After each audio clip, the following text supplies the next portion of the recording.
The day after the midterm elections in 2018,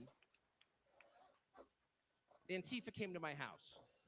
All right. Democratic Party's militia. Okay, I was at work. What up, it was obvious Perks? when I was at work because it was public. My wife was home alone. How's everybody doing tonight? They terrorized her. She hid in our pantry. Looks like we're live. It was. I mean, I'm not whining about it. Might be dragging just a little bit, but looks like we're live. And the next yeah, we're good now. Hope everybody's doing good, man. Who's not like a regular text buddy of Donald Trump's. She picks it up. Hello, Susie, it's Donald Trump, and it's coming through. I could hear it. You know, it's another one of those nights, man. I got home, got cleaned up, got something to eat, and I racked out for a little bit. I was going to go live a little bit earlier. That's so nice. Didn't work out that way. And he says, I'll never forget this as long as I live. He says, you know, there's a lot of hate out there. And she said, you know, there is, Mr. President. And then he says, but there's a lot of love. There's a lot PBJ. of love. And we are seeing that. Lee Kirk, what's up, my brother? I don't think it's human love.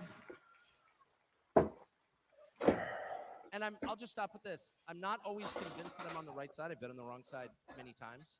You'll never hear me say I'm on God's side. God's with me. Or even I'm with God. I want to be. Not sure I am.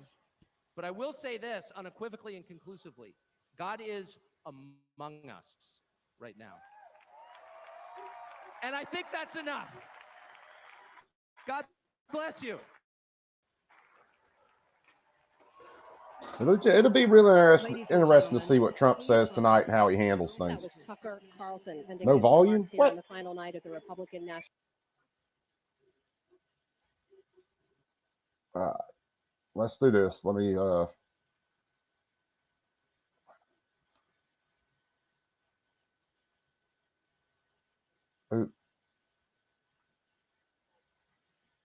here, let me refresh something. I'll kick it back up. Well, I was doing that then because I did have a good damn signal right there. So we'll see. Let's kick it back. You guys let me know if this audio is good.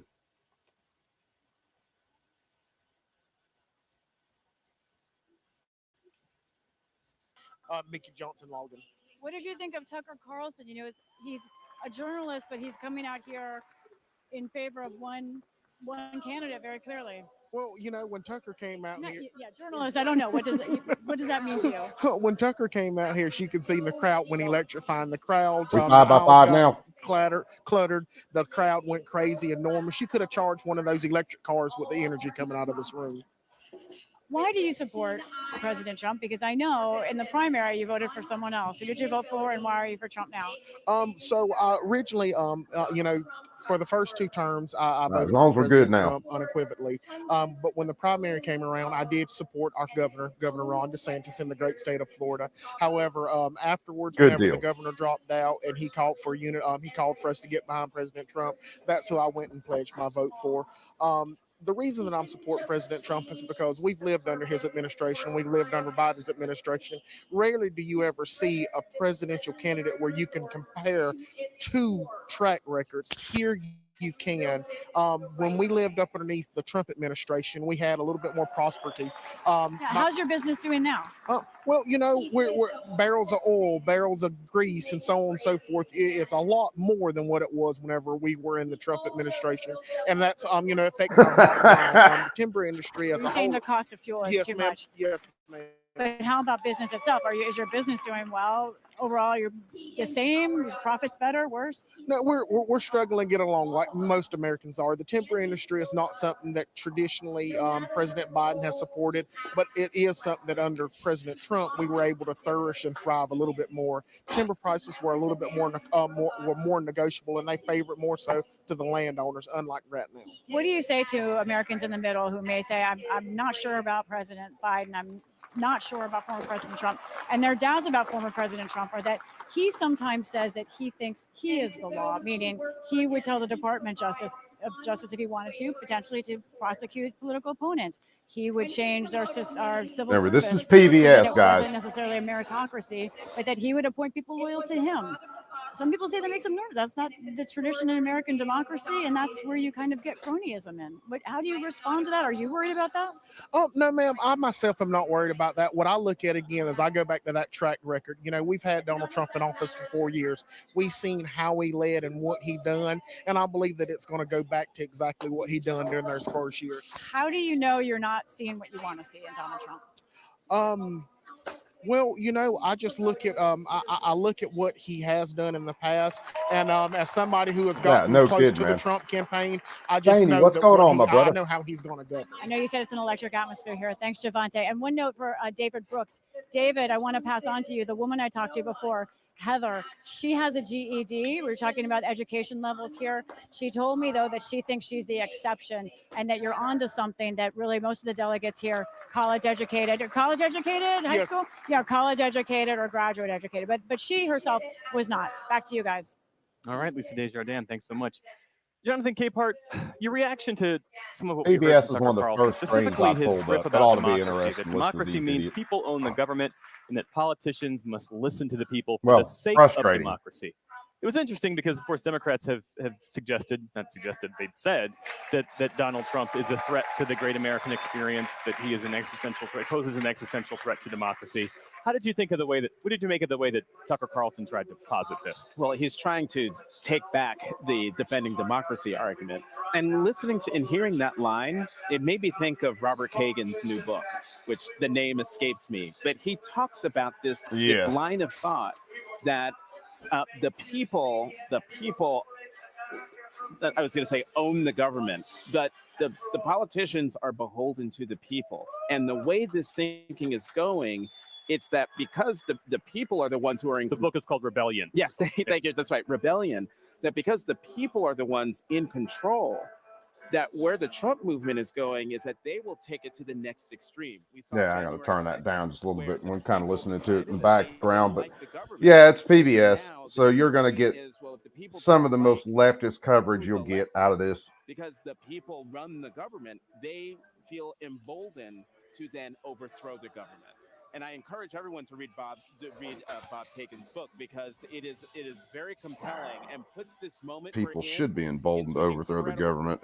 Which is why, as I'm listening to these speeches, all right, that's pinned up. Becoming more alarmed simply because you have these very extreme views wrapped up in really kind of pretty packages. If you didn't know who Tucker Carlson was and you're just listening to him, you're like, oh, he's a little pleasant voice and looks like a little preppy kid. How wonderful! But when you dive into the words that he's saying, they're very pernicious. And his sneering at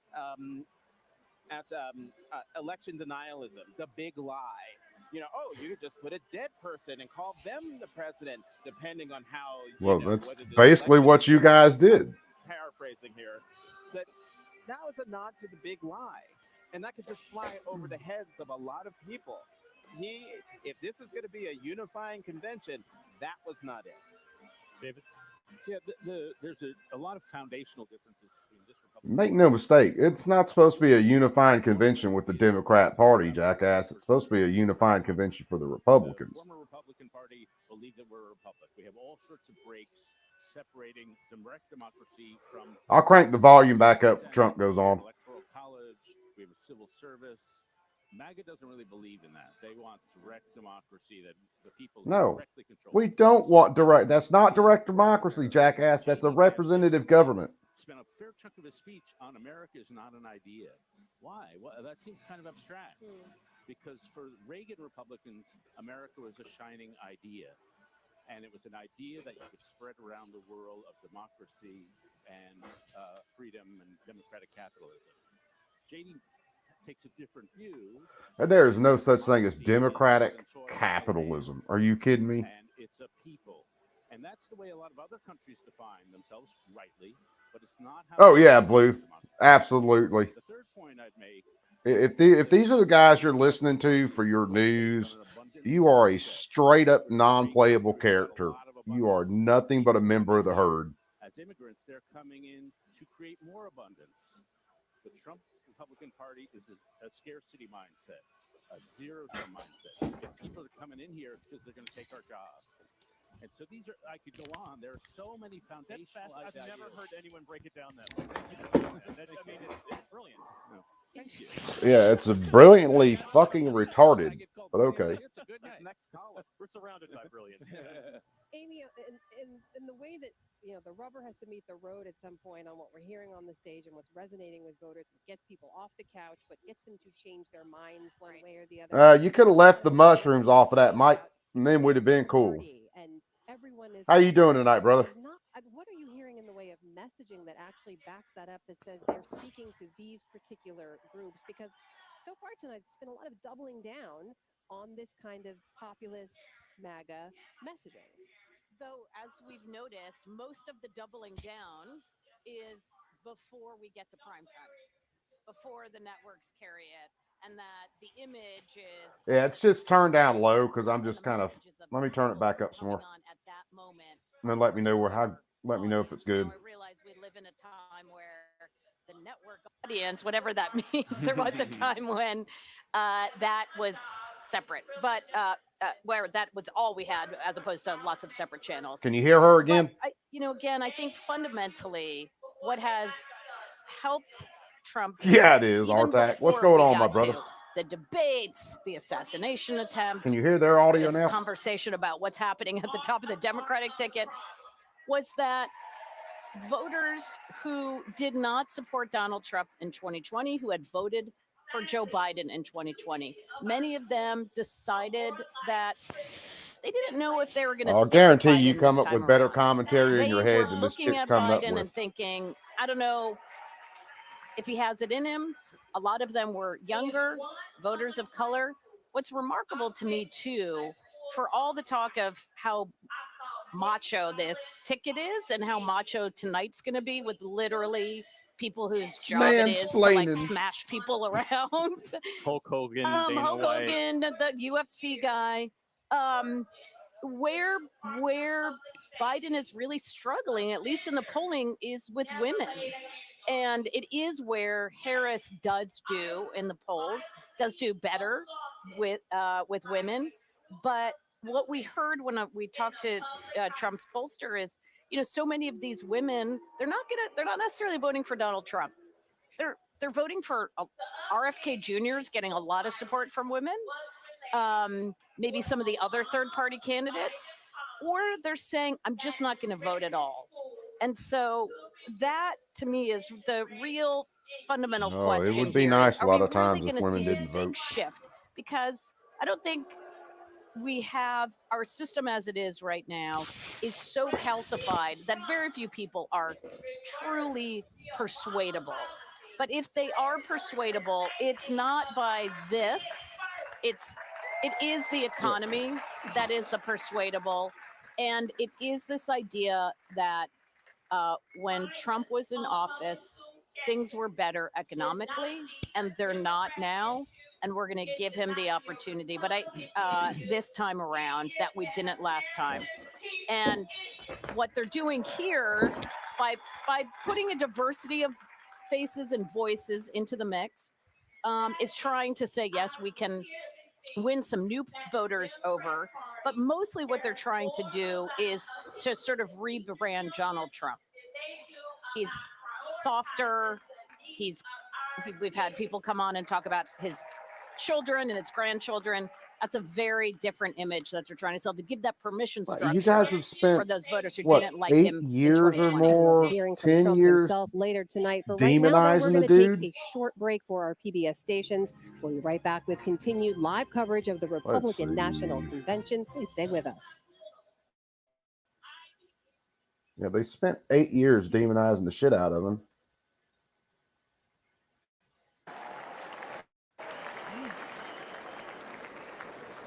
They champion safe spaces instead of safe schools. This is completely wrong.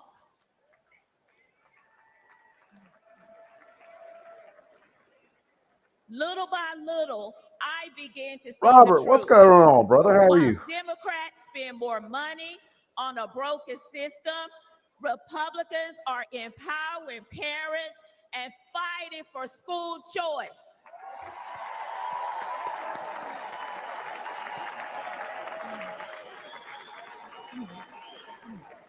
While Democrats think school resource officers are a threat to our students, Republicans know that they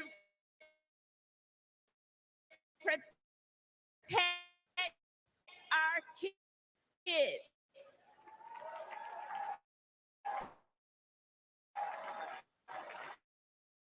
Will fix the system and make our schools safe.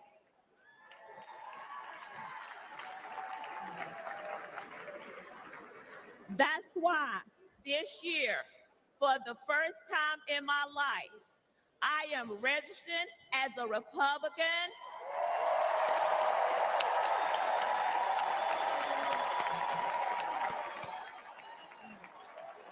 Thank you. Thank you. And in November, I will proudly cast my vote for Donald J.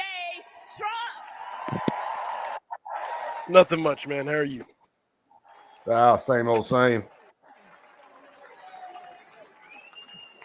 Only together we can make America's schools great again. Thank you, and God bless America.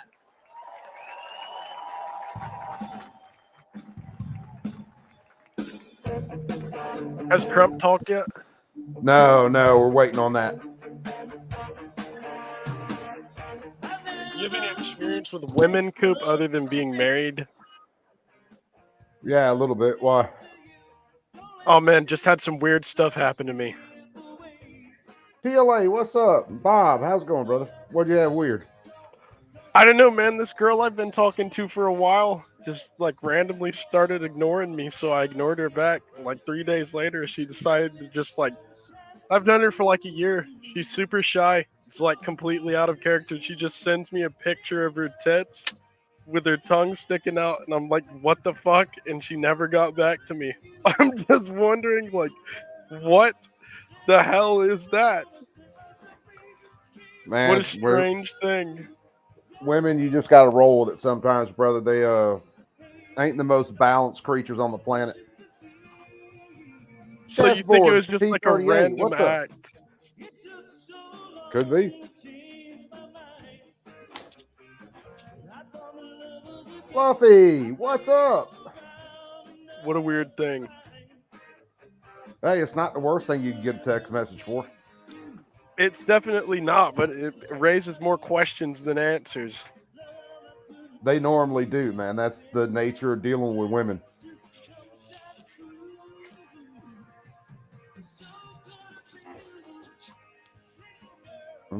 Text her back, tell her she's got a nice rack, and ask her if she wants you to see him in person. That's what I did. She just never responded. Well, you'll know if you get feet pics later. Oh, if I get feet pics, I'm blocking her.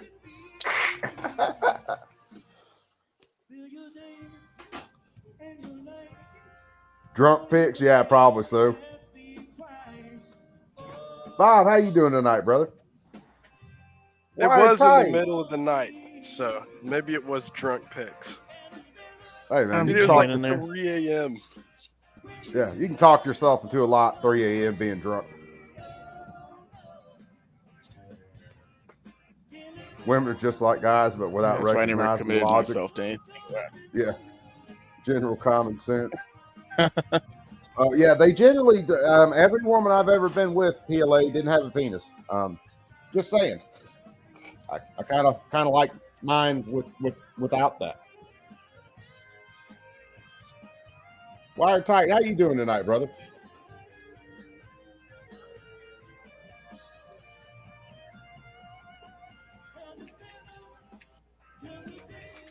We'll see. I thought Trump was supposed to.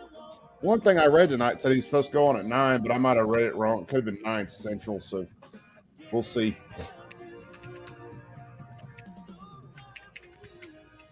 Yeah, Wire tight. I was hearing about that. Freaking Paul from Legally Armed was talking about it. I don't know enough about short sales to say one way or the other on that. I don't know how they work or whether someone could actually go back in and amend or anything like that, I have no idea.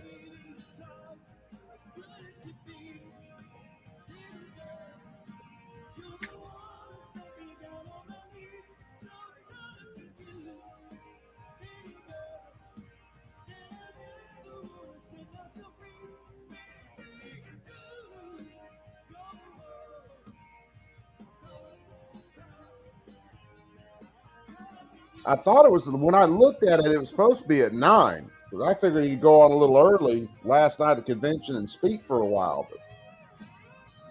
But hell, we're here. And when I got in here, hell, right before I started up, Tucker Carlson spoke.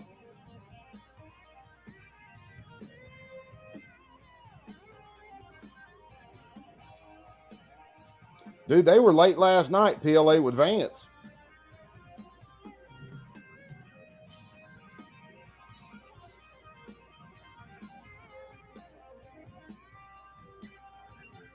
Yeah, I know that's a big thing with stocks. Basically, of course, the timing on them is everything. Sell them sometimes, but I think the idea that, hey, they thought Trump was going to get zapped and his stock was going to drop. I think his stock would have gone through the roof if he had gotten zapped.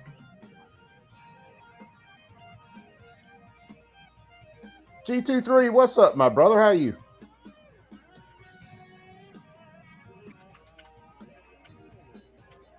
Yeah, I think if Trump had actually gotten killed the other day, I think his stock would have went straight through the roof.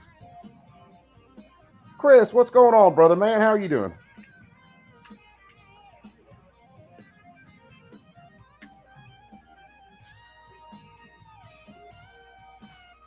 So the whole thing with the short sale, I mean, really doesn't make any damn sense to me.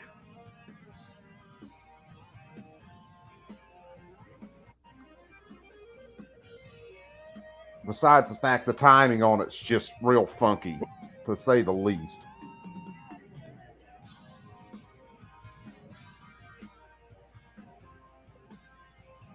Who shorted his stock? I didn't catch that part. I just heard that somebody. I can't remember the name of the company Paul was talking about, but it was, I don't know, millions of shares or thousands of shares or something. And they tried to short sell a stock, I don't know, starting a day or so before the guy tried to shoot him. Which if it had happened and it had, his stock had actually tanked, they would have made millions on that deal. Yeah. Oh yeah.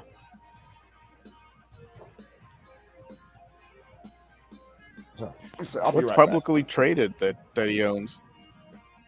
The stock for I think that was all the stock for Truth Social.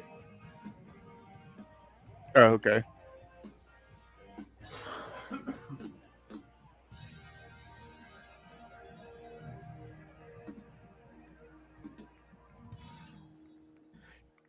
Yeah, I think the Truth Social stock would have gone up, but anything where he's, the guy in charge, that was one of the issues when Martha Stewart Omnibus went public. They were, concerned that, what if something happens to Martha, since she is the brand.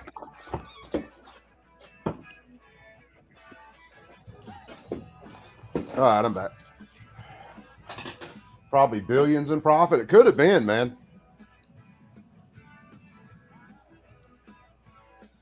All right, Wiretype put it in the chat. I don't know whether you guys saw it. You probably did before I come back in the room. But yeah, it's definitely adds another whole freaking insane facet to this entire thing.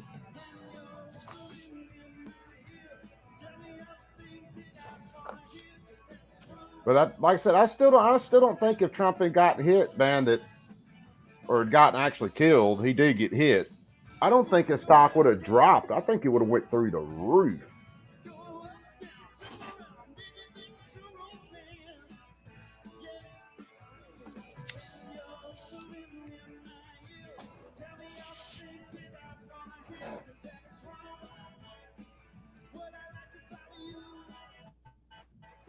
Oh, Hogan's supposed to speak tonight? That's what I read. So I mean, hell, maybe Trump doesn't come on till 10 Central, and I thought it or 9 Eastern, 10 Central, and I thought it was 9 Eastern. Hell, I could have slept in another hour. Well, now you're damn sure racked out. I'd rather see Ventura talk than Hogan.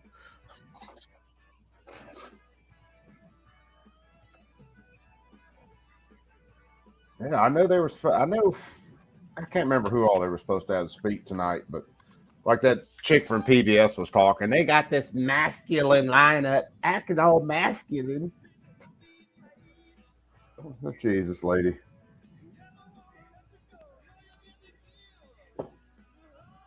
Leftists really can't stand having men around that actually act like men. They just can't stand it. It drives them up a wall. Right. Yeah. Well, they can't control men who are actually masculine. Yeah, well, that's true.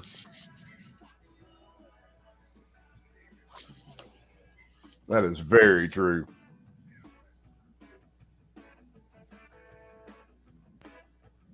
Schumer was named in the stock thing?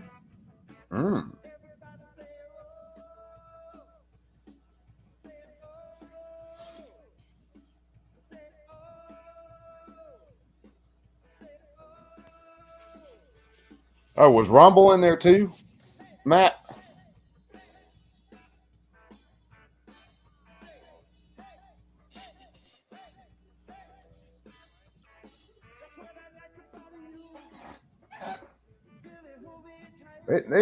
I wouldn't put it past these guys to look at a venue where Trump was speaking and go, yeah, this could be a good place for him to get shot. Let's short sell a bunch of shit and roll the dice.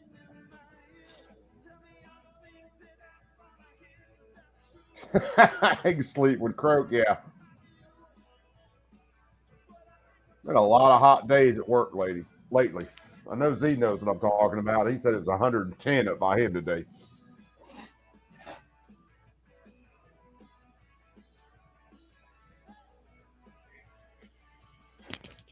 Getting this damn shop back together is going to kill me.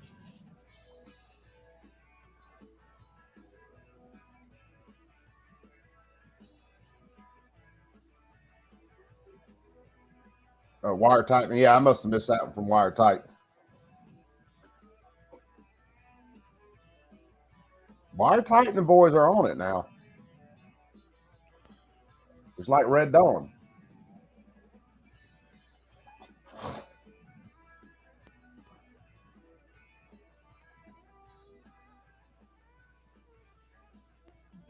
Been a full minute behind you. It's just the streams over here, I guess.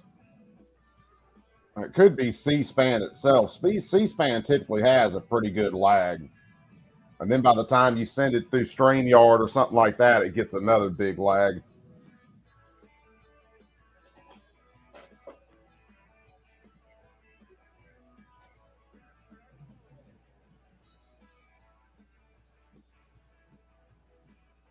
I don't know. I'm going to have to do some research on the whole short sale thing just to kind of play around and looking that into the pool.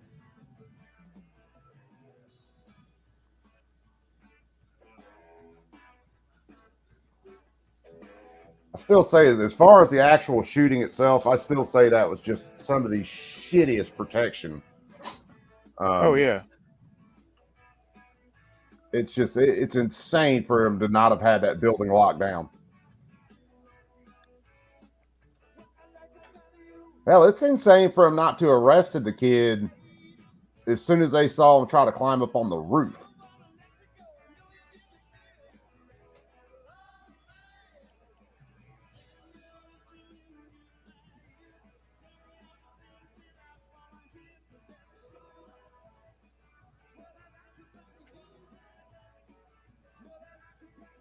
I wouldn't doubt that at all, Wiretap. Being owned by BlackRock and Vanguard.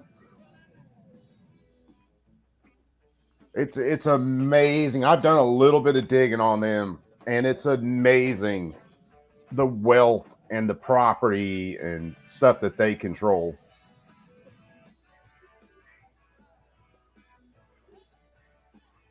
I mean, they really are, I think, some of the people that are moving and actually controlling what's going on in this country.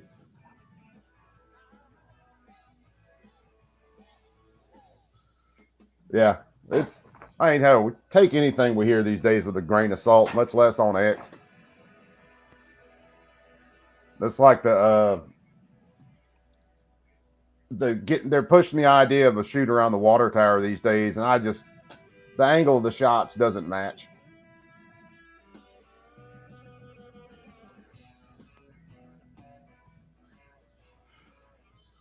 When you can look at where that dude was on the roof, you can look at the impacts on the Lowell lift that was on the other side of the stage, where the other people got hit on the other side of the stage, and where the firefighter got hit. Shots from that water tower don't make any sense. Much less the shot that went right through Trump's ear.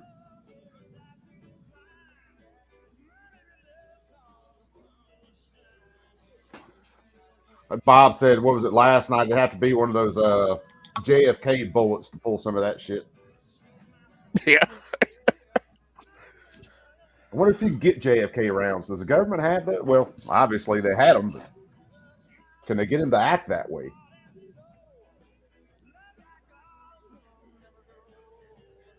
NASA's claiming they lost the technology. Oh, is that what it is? Yeah, just like they claim they lost the technology to make stuff go to the moon. Oh man, that's our government for you.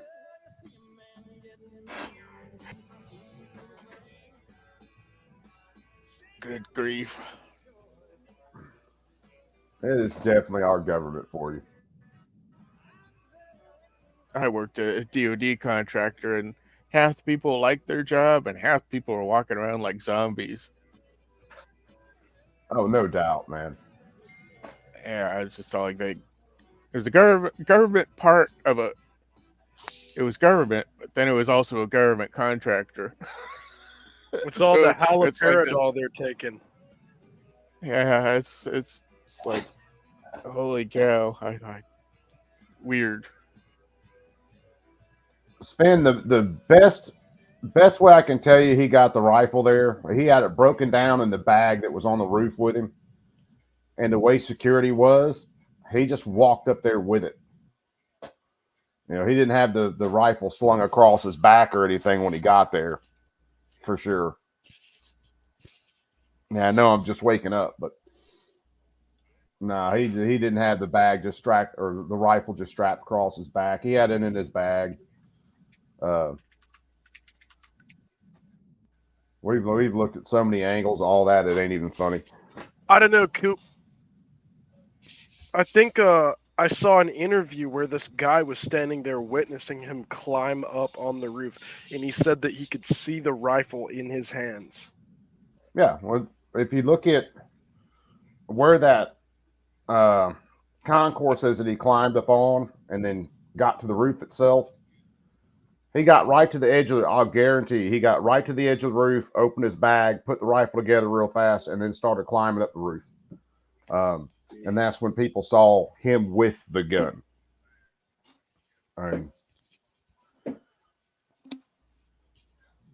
Is there a chance he could have had everything put together before he even got up on the roof? Yeah, but if he had everything put together before he even got up on the roof, why have the bag up on the roof with him? Very true. Right. Maybe he was using it as a rest. Maybe it was all the way down. His bag looked like it was all the way down towards the very edge of the roof, right by that concourse. So that's why I say he got up on top of the concourse with his bag, put the rifle together, finished getting up on the roof, crawled up, and then tried to shoot. I don't even think he was using his bag for a rest. He was laying down when he took the shots, right? He was not standing. Yeah, I thought he might. At first, I thought he might have just kind of tried to pop up and shoot, but no, he was low crawling up that roof. And it's not a real steep pitch. I mean, it was like a 1-on-12 pitch or something. It's very, very shallow pitch. So he didn't even have to get all the way up necessarily to the peak to start to take his shots.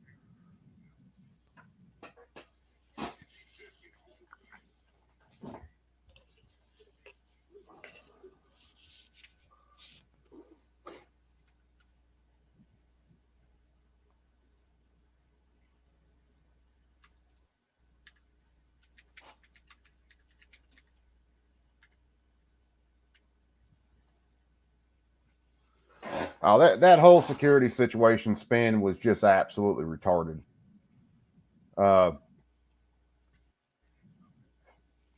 There were a lot of people outside the actual event itself. Matter of fact, all the people over there that saw him climb on top of the building, they had to have already had Overwatch on them because there were so many people out in that field to hear the speech. I don't think they could necessarily see Trump from the ground right there, but they could definitely hear him. Those are the guys that saw him start to get up on the roof. But there's no way in hell Secret Service should not have been on him. Now they said a cop. That one story said a cop got up on the roof with him. He pointed his gun at the cop. The cop jumped off the roof and then started to try to get people on the radio. So, I mean, they had plenty of time to engage this guy long before he took his shots. Long before.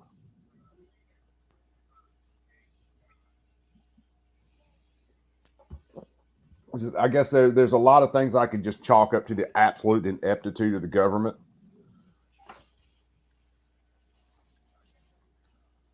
And that's definitely chalked up to the ineptitude of government.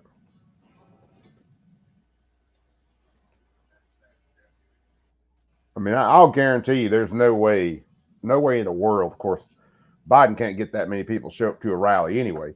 But I guarantee there's no way in the world that happens to Biden. No. God, I hope nothing happens to his fucking old ragged ass, because that's just going to throw a monkey wrench in this whole thing. Right.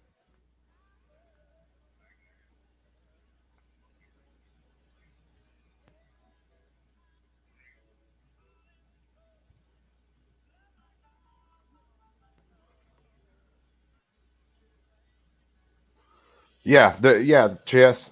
Again, we're dealing with the government here. So, we'll never let this happen again. We'll never let this happen again. We'll never let a terrorist attack happen again. And yeah, the minute it was radioed that there was a possible threat out there, they should have just walked over to Trump, said, "Sir, we're going to step off stage for a couple minutes while we take care of this situation, and once this threat is addressed, then hell, get back on stage."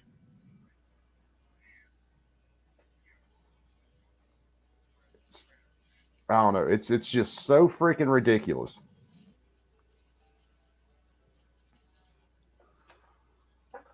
But they're of course they're already trying to use it to push more gun control, and I hope none of the Republicans so-called Republicans actually fall for that horse shit.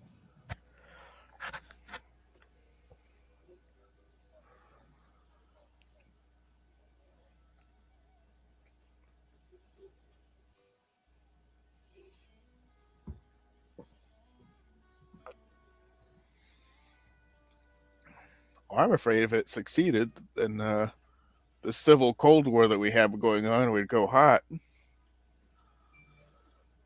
Yeah, I mean, I've heard a lot of people talk about that, and I'm kind of on the other end of the fence. I've said it before. I don't think it would have turned into the Civil War like some people think.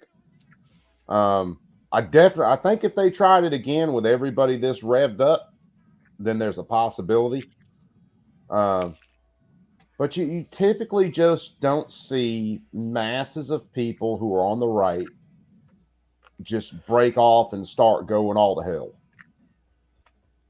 You don't see us burning down cities and all the other crazy shit that the left does.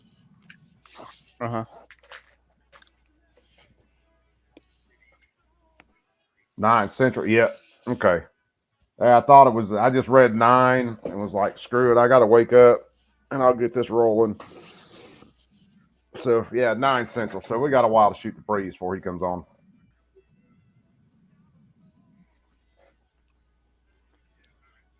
Well, that's one thing that some of the commentary I was reading, that the lefties will go out and march and protest, but when the right decides to do something, there won't be anything left. No, it's one thing, man, and that's what these idiot leftists don't understand is if they ever do get the right back that far enough into the corner where we come out swinging, yeah, it'll be a march to the sea. Yeah, it's going to be scorched earth. Mm-hmm. Because once you get us to that position, you've shown us that we have no other choice. There's nothing left, so it's just time to go out full bore. It's time to just kick ass. Because at that point you've showed us we don't have any other way. We're not going to be able to live peacefully. We're not going to be able to provide for our families. And if it gets to that point to where you finally get the right fired up, Washington's going to have a real bad time. if they thought January 6th in the coastal rough. blue cities. Yeah. Well, yeah. Yeah. If they, the funniest you know, thing, you go ahead. Yeah, the January 6th, it was an insurrection when the most heavily armed populace comes in without guns. Yeah. I was about to say, yeah, if they think January 6th was something when someone just walked around with a flagpole, they ain't seen nothing when everybody just starts showing up and they are actually armed.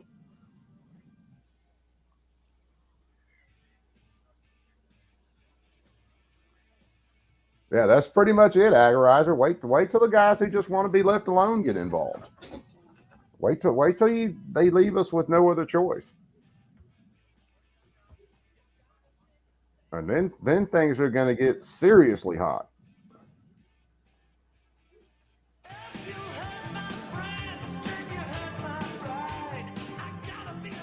Well, I guess all Hokies coming up.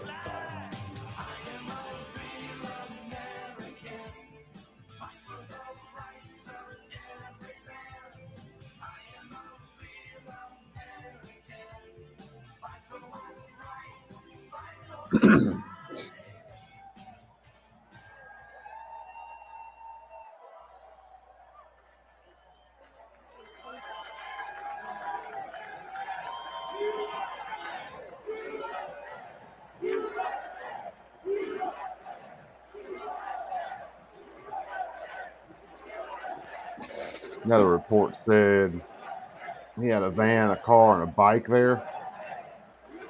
I heard his car was parked at his house. I don't know where the van was parked. Well, let me tell you something, brother.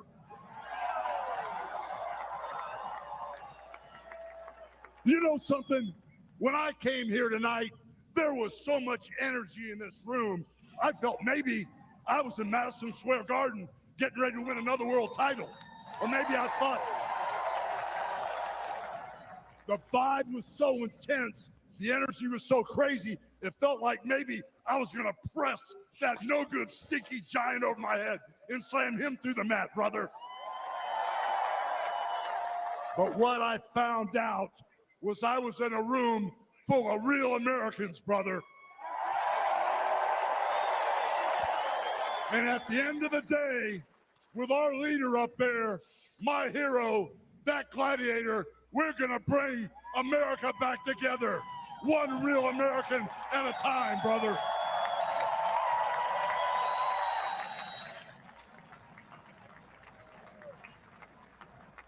You know something? I've seen some great tag teams in my time. Hulk Hogan and, ooh, yeah, the Macho Man Randy Savage. But you know something? I see the greatest tag team of my life standing upon us, getting ready to straighten this country out for all the real Americans.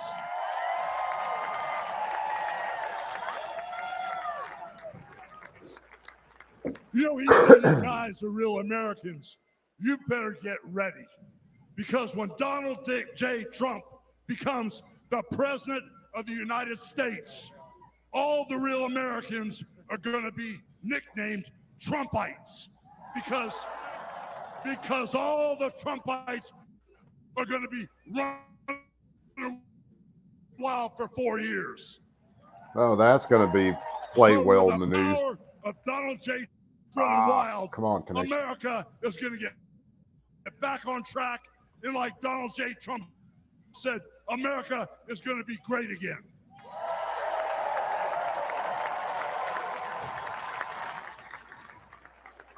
You know, when I look out and I see all the real Americans, I think about how Donald Trump, his family was compromised. When I look out there and I see Donald Trump, I think about how his business was compromised. But what happened last week when they took a shot at my hero and they tried to kill the next president of the United States? Enough was enough. And I said, let Trumpomania run wild, brother. Let Trumpomania rule again. Let Trumpomania make America great again.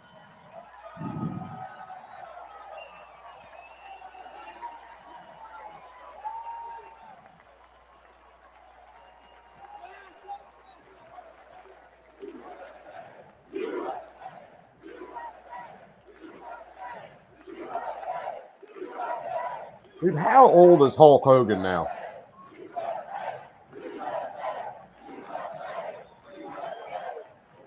Hulk Hogan is 70 years old. You know something, Trumpites?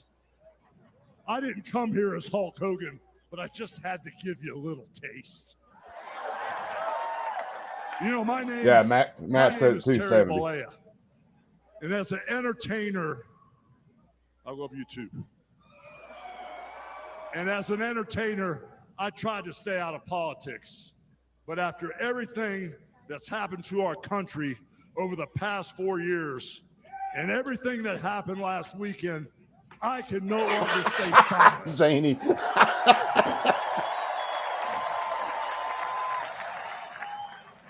I'm here tonight because I want the world to know that Donald Trump is a real American hero. And I'm proud to support my hero as the next president of this United States.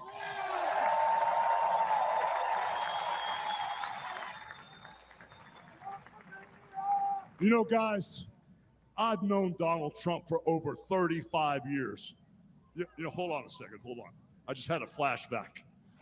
If he doesn't calm down, he's going to pop a vein in his head.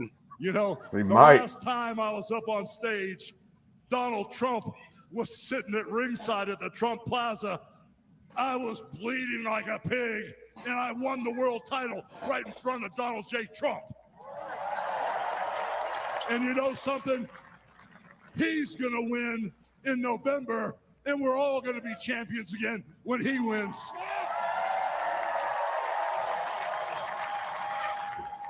And like I said, I've known that man for over 35 years, and he's always been the biggest patriot, and he still is. He's always told you exactly what he thought, and he still does, brother. And no matter the odds, he always finds a way to win. And when he's back in our White House, America is going to start winning again. No lie, that would be nice.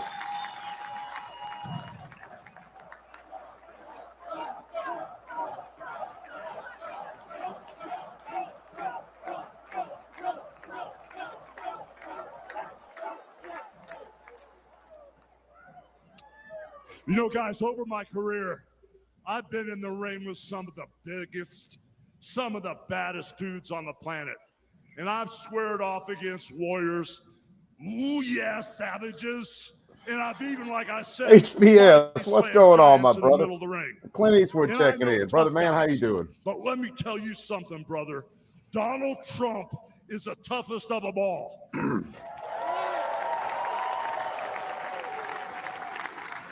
They've thrown everything at Donald Trump. All the investigations, the impeachments, the court cases. and he's still standing and kicking their butts.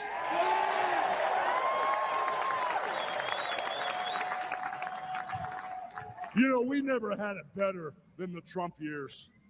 Back then, we had a thriving economy. We had strong borders. We had safe streets.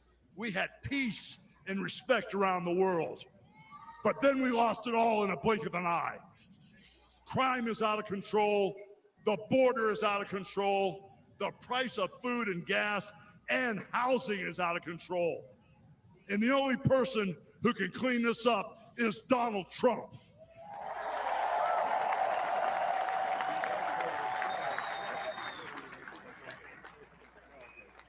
You know, guys, I really, really love this country. And I've lived the American dream. And I want my kids, your kids, and all those little teeny Hulkamaniacs out there to live the American dream too.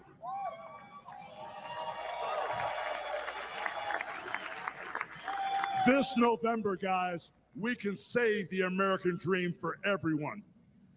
And Donald Trump is the president who will get the job done. Yeah, it's constant So all you cheeseheads, baby. criminals, all you lowlifes, all you scumbags, all you drug dealers, and all you crooked politicians need to answer one question, brother. What you gonna do when Donald Trump and all the Trumpomaniacs run wild on you, brother? They're going to say that's a call for violence. Thank you.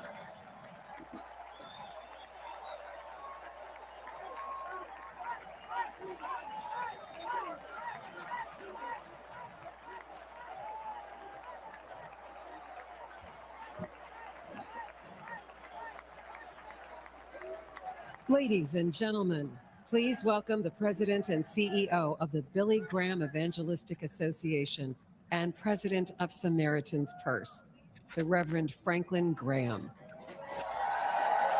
Oh, yeah, man. We were going to be live tonight streaming this.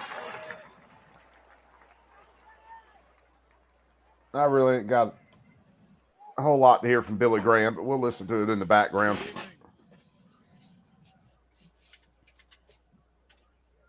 I've got the hardest job tonight. I have to follow Hulk Hogan. But I stand here tonight. Oh, nothing's wrong with cheeseheads. Who loves this country. I've been asked to say a few words and then to pray. And we're going to do that. Last Saturday in Butler, Pennsylvania, President Trump had a near-death experience. No question. But God spared his life. And when we go through those experiences, it changes us. It can cause us to examine our lives and to reevaluate our priorities, as you should. When President Trump rose from that platform, he rose with his fist raised in strength, showing America his unshakable resolve to fight for them in this nation.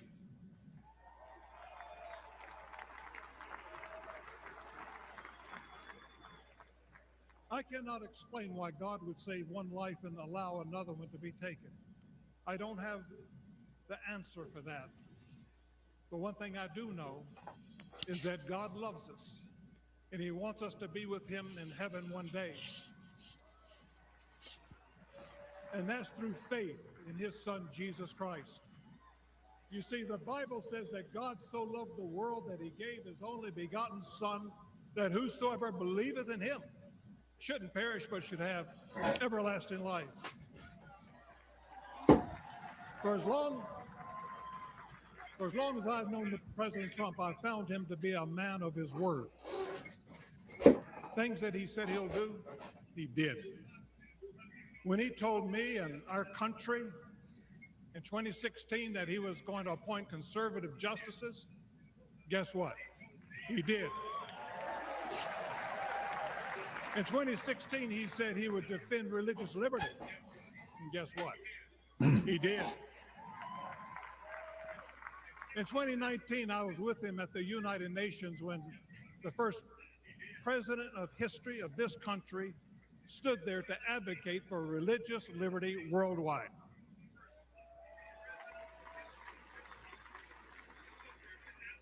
I actually find cheeseheads annoying, and I'm in Wisconsin. Andrew Brunson was being held in a Turkish jail on false accusations. President Trump demanded that he be released, and he applied economic pressure and sanctions until they did that. I'm grateful and thankful for what he did as a 45th president of the United States. And I know that as the 47th president, he will keep his word to the American people to make America great once again. Now, you watch tomorrow, they'll be jumping up and down saying freaking Hulk Hogan was calling for violence and all that. It's an honor for me to be asked to pray for Donald Trump this evening. And so what I'd like to do, I'd like us to pray, but I'd like us all to stand as we call upon the name of the God of heaven.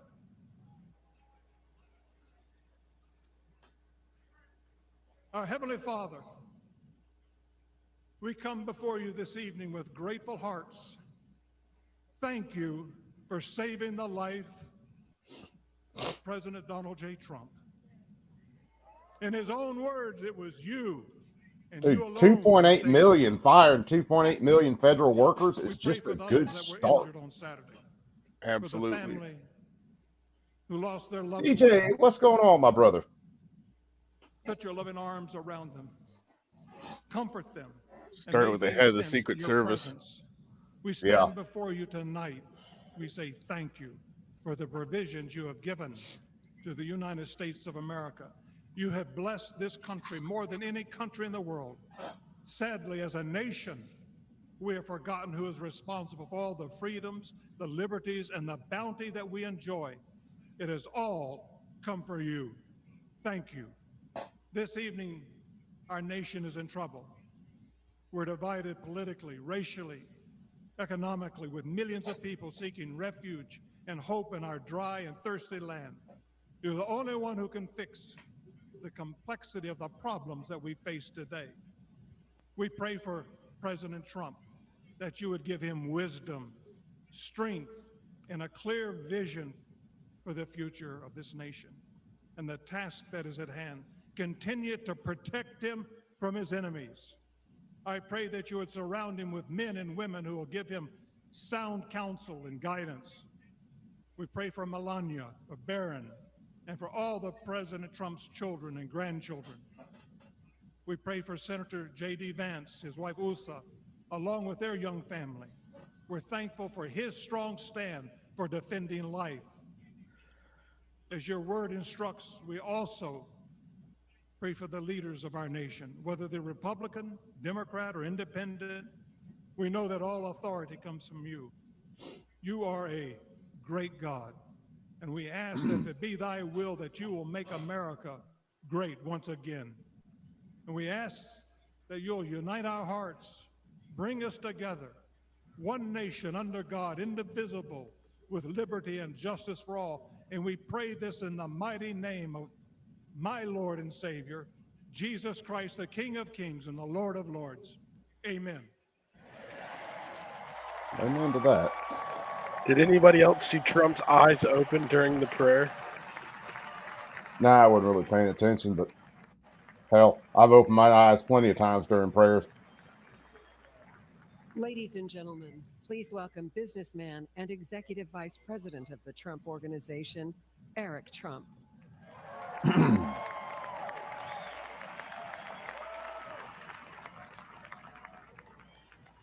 they had a prayer the other night where he opened his eyes.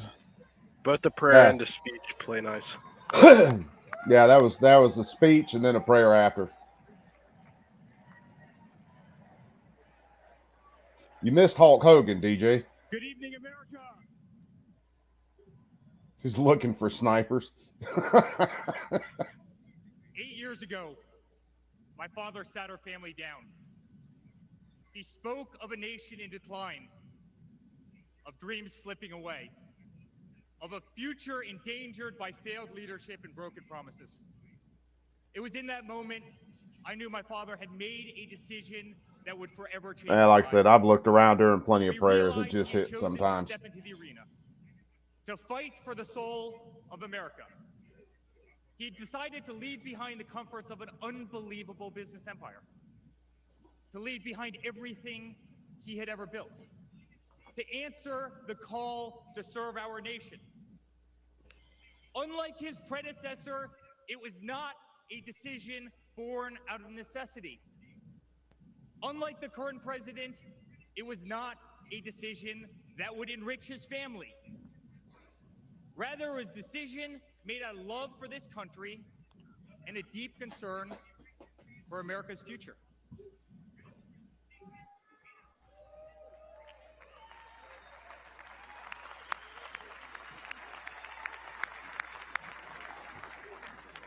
Oh, well, thanks for stopping in, DJ. I know you do a ton of work on everybody's channels, man. A huge price to pay, and that the attacks would be vicious. Looking back, that was an understatement. The made-up Russia hoax, the sham impeachments, the efforts to destroy an unbelievable company, a company that I run today, the efforts to cancel us, to silence him, to gag his free speech, and to drag him through every radical left courthouse in America, to take his life. Yet through it all, he's shown unwavering courage and determination, not just in public, but in every private conversation with me and our family.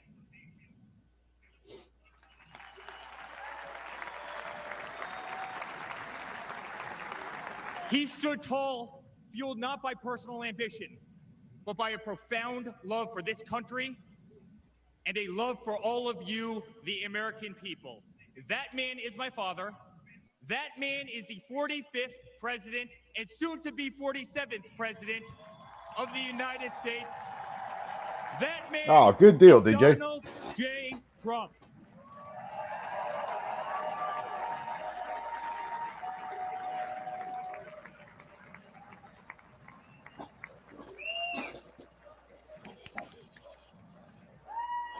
DJ is one of the hardest working mods and has the best voice on YouTube.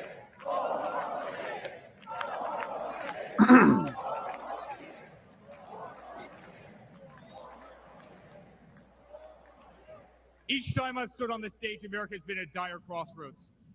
In 2016, many people began to doubt the promise of America. Our economy was struggling, jobs were scarce, our standing on the world stage was weak at best.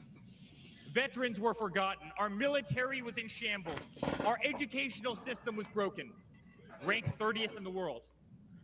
He could no longer tolerate an inept administration that handed $150 billion to Iran, a country that chants death to America, or witness the continued attacks on our Constitution and our religious liberty, or see the disrespect shown to our unbelievable law enforcement officers who are being disarmed, defunded, and persecuted each and every day. He could no longer stand to see words like Christmas stripped from public use or the Pledge of Allegiance removed from our schools. But my father saw potential where others saw despair. Donald Trump built the New York City skyline. He did so during a time when businesses were turning away from the city he loved. Crime was rampant. The streets were dirty, but he had the Midas touch, and he turned those streets and neighborhoods into gold. Too many choices. Sup, my brother. MC checking in. As he did during the 2016 election, he rolled up his sleeves. He remained unapologetic. He did not care to be politically correct. Oh, remember, guys, while I'm thinking about it, you guys all got wrenches, man. Throw your channels out in the chat. That way, if anybody in here is not following you, they can hook up. To millions of Americans who had been ignored. Too many, throw yours out there. The American dream. Freaking MC, throw yours out there. Economy climbed to record heights. Jobs were created Everybody at an unthinkable pace. Unemployment reached historic lows across all demographics. Wage growth soared. He cut taxes for hardworking families and businesses. He slashed regulations. We saw the greatest 401k increase in American history.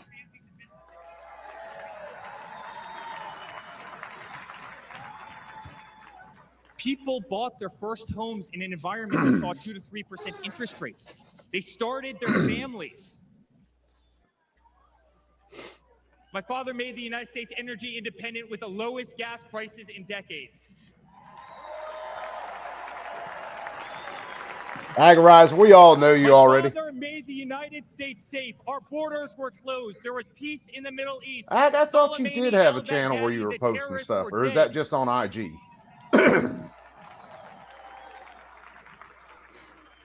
My father made the United States respected again, with the courage to walk into countries like North Korea, with the courage to impose tariffs on China, and with the courage to tear up trade deals that cost Americans their jobs. God, I hope so, too many. He brought manufacturing back to America. Small businesses flourished. He did what he promised. He put America first. We were winning. Donald Trump made America great again.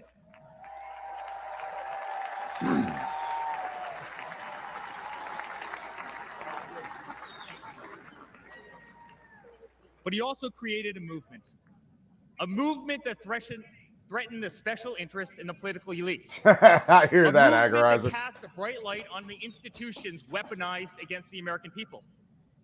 You see it in our schools. God bless the moms who fought back.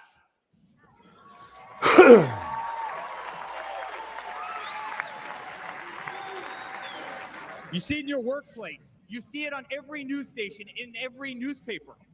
You see it in the military. The most iconic military installations on planet Earth are stripped of their identity and renamed. Fort Bragg, Benning, Fort Hood. You see it in Hollywood. You see it in our two-tier judicial system. They don't even hide it anymore. What are you posting out there? My father has been censored. The former president ripped off Twitter, Instagram, and Facebook, while terrorist organizations remain intact.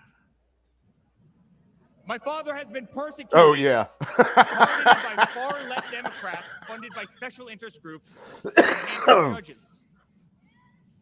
My father has been pulled off the ballots of states, radical justices attempting to defy the will I think of that millions explains of that whole shooting. who adore who he is and what he stands for.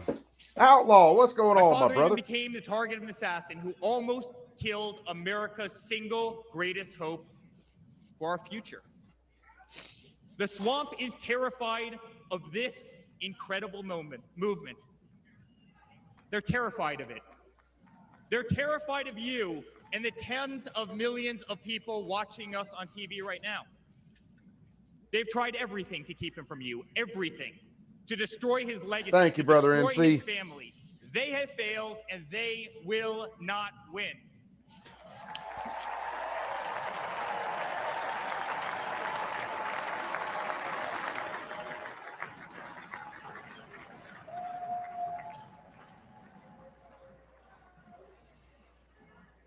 I love my Florida delegation right here.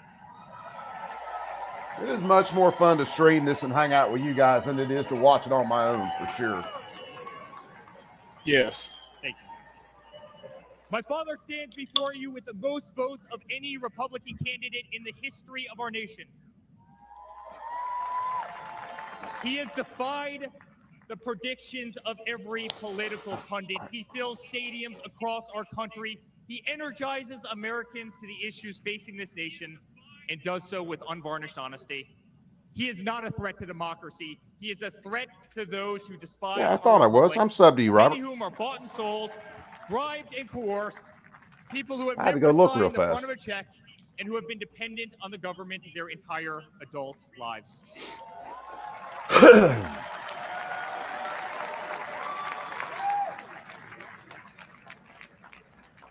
Today, as it was in 2016, America's at that crossroads again. Energy prices are soaring. Interest rates are crippling. Everything is unaffordable. The U.S. dollar has been diminished. Inflation has made it impossible for Americans to live, to save for their future. Our infrastructure is crumbling. Our border is out of control. Good deal, Bob. Millions are dead and displaced in Russia and Ukraine, a war that has no end and a war that we are funding. The Middle East has become a hornet's nest. Our greatest ally, Israel. That's the reason I want all you guys to have wrenches, man. That way everybody can throw links out in the chat, throw their channels out in the chat, while the current and just administration stands idly freaking by, spread the word. hoping their inaction will import illegal votes. Crime terrorizes our cities and our suburbs as far-left policies handcuff police. Male athletes, guys my height, 6'5", are swimming in women's sports. That is just insane. Absolutely. Destroying the dreams of young girls who have trained every minute of their lives. We no Yeah, longer Outlaw, throw trust your our channel out there elections. too, We brother, or no your longer channels. trust I our know you got a judicial couple. system, and we no longer believe that our government is working in our best interest.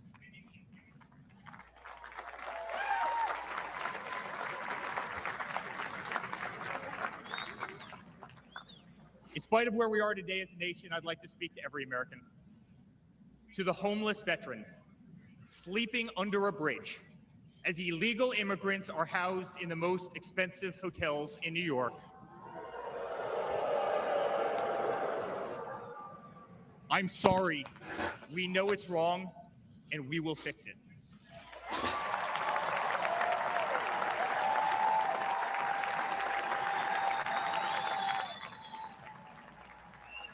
To the single mother who can no longer afford her rent, afford groceries, and has been forced to work 3 jobs. I'm No sorry. kidding, MC. It does not have to be this way. To the parents who lost a son or daughter to fentanyl, including the incredible woman that spoke the other night, while an administration does absolutely nothing. I'm sorry. Your government can do so much better, and it will.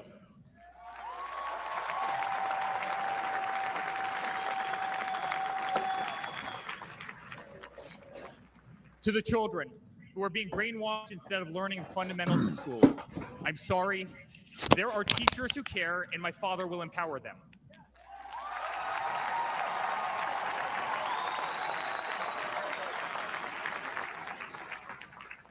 To the law enforcement officers, our brave Border Patrol, Secret Service agents who work every single day to protect our communities, knowing damn well that the system will throw you under the bus, I'm sorry. We will stand behind you.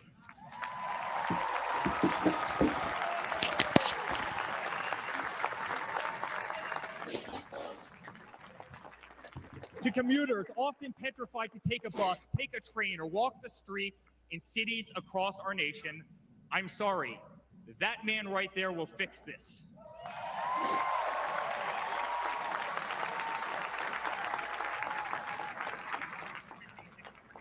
To the construction workers, to the middle-class families, to the families with children with disabilities, families who can no longer afford medical benefits or to take a vacation, I'm sorry. We will make America great There you again. are, too many choices.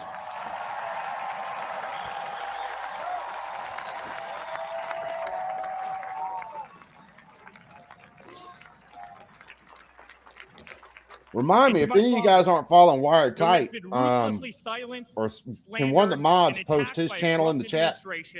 I know a couple of you guys follow him. We know, and America knows. If I do it, my connection's going to fall off again.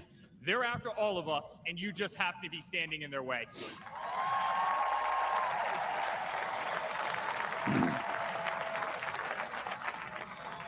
Yeah, one day he'll get something going. He concentrates mainly on his OnlyFans. Oh, good. Yeah, that's where the money is. It's way better than it is on YouTube. Watching tonight, the greatest retribution will be our success. Success not just for ourselves, but for our grandchildren and our children. Under President Donald J. Trump, the swamp will be drained. There's Wired Tight's channel. You guys sub him up. Our cities will be safe. Our streets will be clean. And our border will once again be secure. Guess you better put your channel in the chat already. If not, one of these other mods will do it. We will have prosperity. Your hard-earned tax dollars will Chess enrich does a better he does America, put on not some be really good squandered content. in corrupt foreign nations. Education will be handed back to the states. We will no longer be 30th in the world. We will be Ed, first. what's up, my brother? How you doing tonight?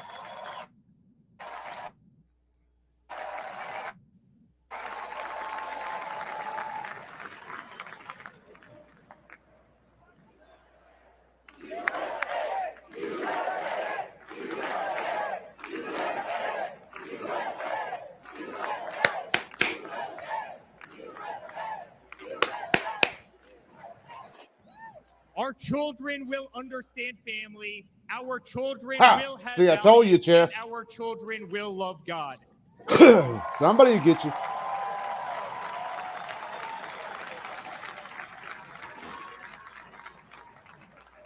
Our country will prioritize free speech, respect freedom of religion, and honor our Constitution.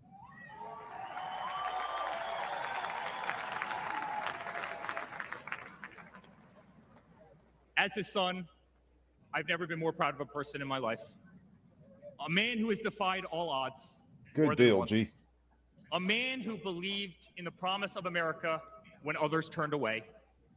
A man who saw a nation in need of a champion and answered that call with unwavering determination and courage. Can see it. A man who survived a bullet that was intended to eliminate him permanently from our future and from our family. Never have I been more proud to be a Trump. It is definitely drawn a very distinct line, MC.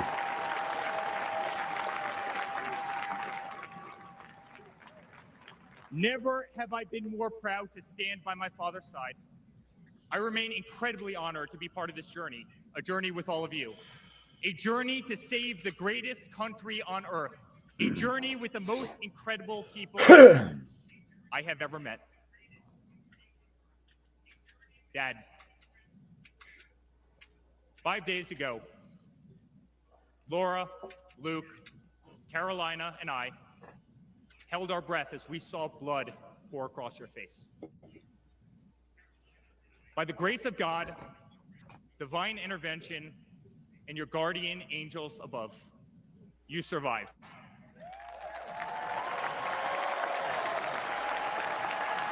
Yeah, they've got some good content, Bob.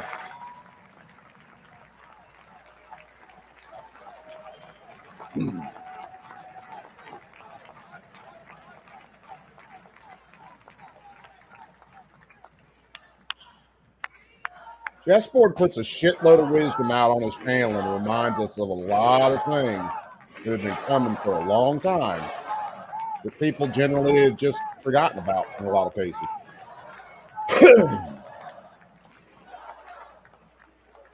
You are the greatest fighter I have ever seen. You are strong, you are full of life, and you are unapologetic. Your optimism is contagious. Your backbone is unbreakable. Your conviction to fight for what is right and against all that is wrong is truly next level.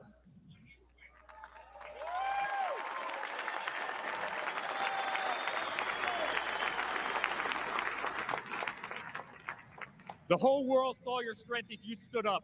You wiped the blood off your face, and you put your fist in the air in a moment that will be remembered as one of the most courageous acts in the history of American politics. You shouted, "Fight, fight, fight!" It's not what I thought he said, but apparently it was fight, fight, fight.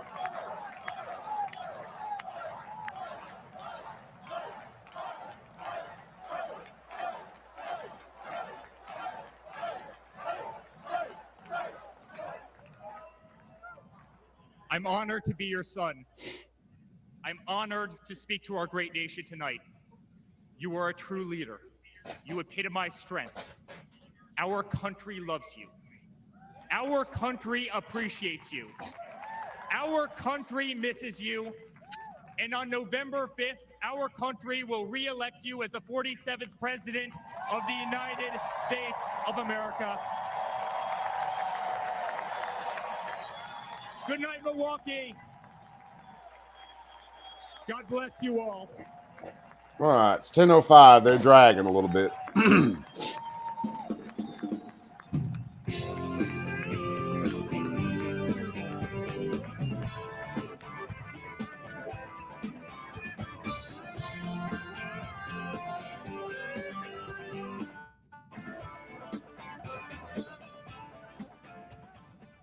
Yeah, I've never paid a whole lot of attention to watching like Eric Trump or Don Jr. speak.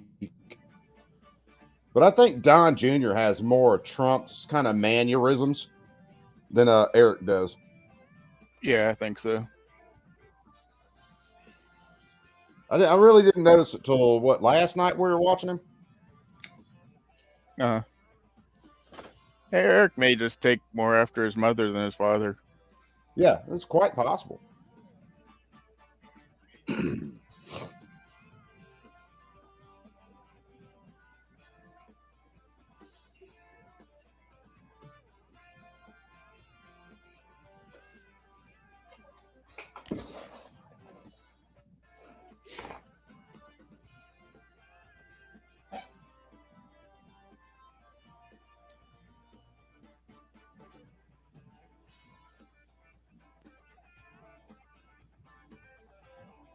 Against the point across strength. Yeah, you're right about that.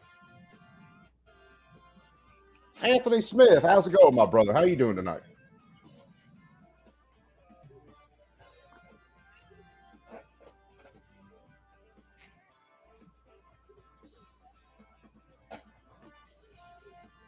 I still say if you wanted to fix this country, you take a farmer, you take someone like NC and throw them up there in the White House. We could get this shit done in a week. Yeah, you just need some farmers and engineers. They'll figure it out. I don't know about engineers, man. You have to have an engineer that started out in the field and then became an engineer. That way they know how to work on stuff. Because apparently some engineers have never worked on anything. Yeah, I hear you. Yeah, let's put the oil pan where you have to pull the whole engine just to do the oil pan gasket. Makes sense to me. I've wanted to choke out so many engineers, it ain't even funny. Oh, man. It's great to work on when the engine's outside of the vehicle, but when the engine's in the vehicle, it comes a little bit more complicated. Yeah. It's like the architects that did a bunch of the stuff on the welding shop over there. Oh, man. I can show you $65,000 in that building right now that's just money up a bull's ass that we're never going to use. Yeah.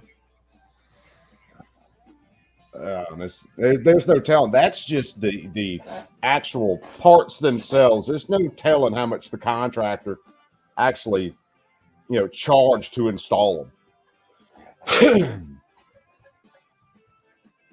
And when those goofy engineers or the architects, when I sat in there with them in a meeting and I showed them how I wanted things done, drawing it up on the print, when you do this, this, and this. Well, apparently a little old welding instructor wasn't a good enough deal for them, even though I'm the one who knows how the shop runs.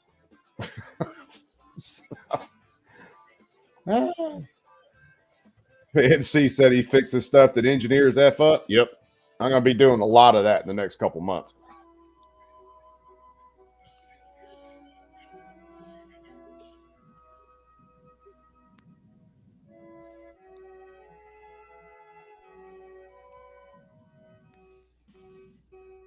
Yeah, that's a perfect example. Ghost, what's going on, my brother? How you doing tonight? All right, we got to crank this up. Oh, well, Melania. I thought he said the president. It's Melania.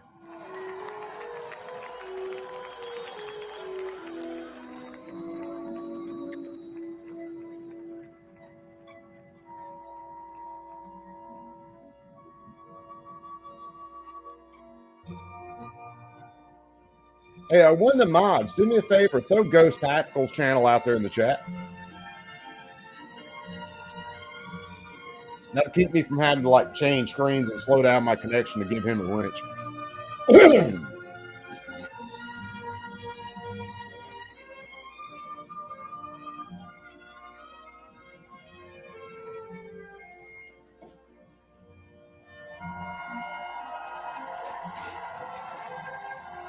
Ghost's another really solid guy if you're not following him already.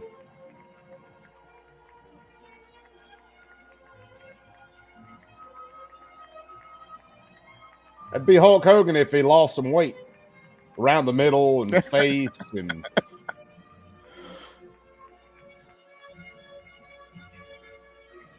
I don't think Hulk Hogan be transitioning and look that good.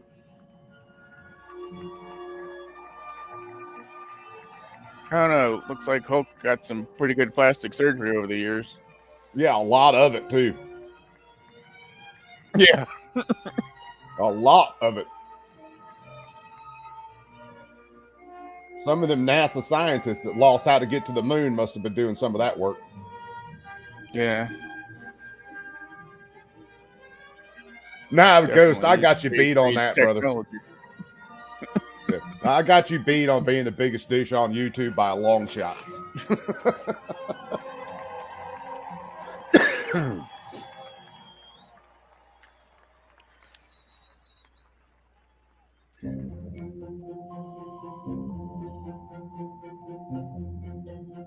Good deal, Bob.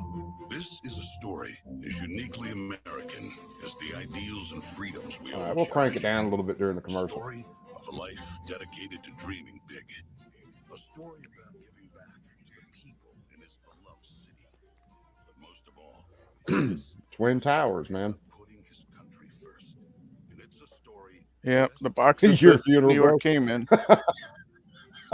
Yeah, I tell you, I just tell everybody if they sub to my channel, they're going straight to hell with me. So. From around the world. But he wasn't just an American entrepreneur. He became a folk hero. Celebrities and sports stars wanted to be seen with him.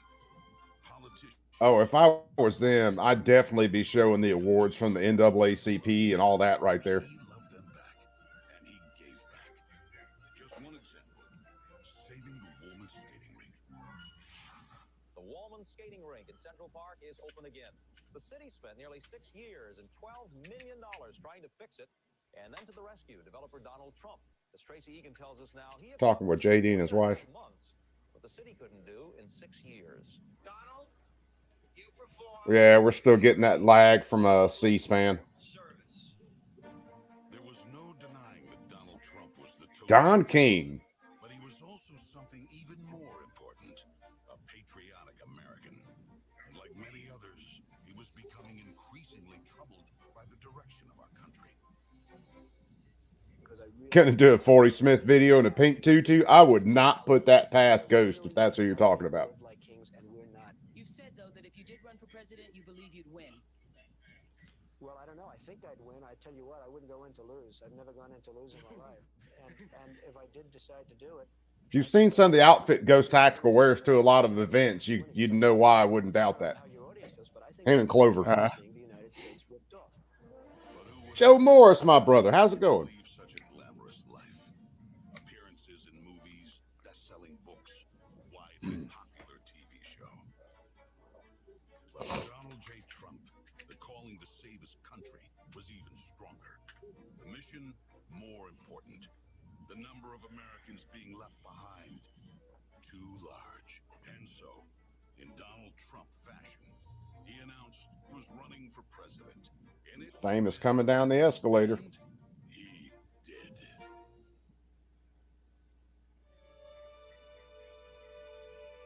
I thought he was in a Republican primary before. Am I wrong or what? Dude, I can't remember whether he was. He might have been. Like several years before, he was in a Republican primary and didn't get very far. Maybe. I can't remember. I honestly can't remember.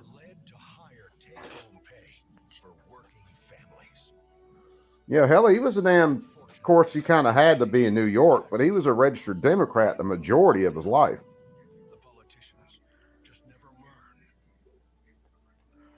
Well, Tucker was too, and he said that was the only way he would get an input, from his vote, because he was living in the DC area. So ISIS and other terrorists deterred. But now we have Barney Fife of border security. well, and then the Democratic Party was different back then. To a point, they weren't as radical as they are now, but it's always been coming. Yeah. And ISIS now here. President Trump promised He was waiting for the Simpson episode that predicted he'd be president. Dude, the Simpsons were right on a lot of things. Him becoming president, killer bee or giant killer bees or whatever it was. It's amazing going back and looking at that and going, damn, I remember watching some of that. I should have been taking notes, apparently. Be ready for giant killer hornets. Gotcha.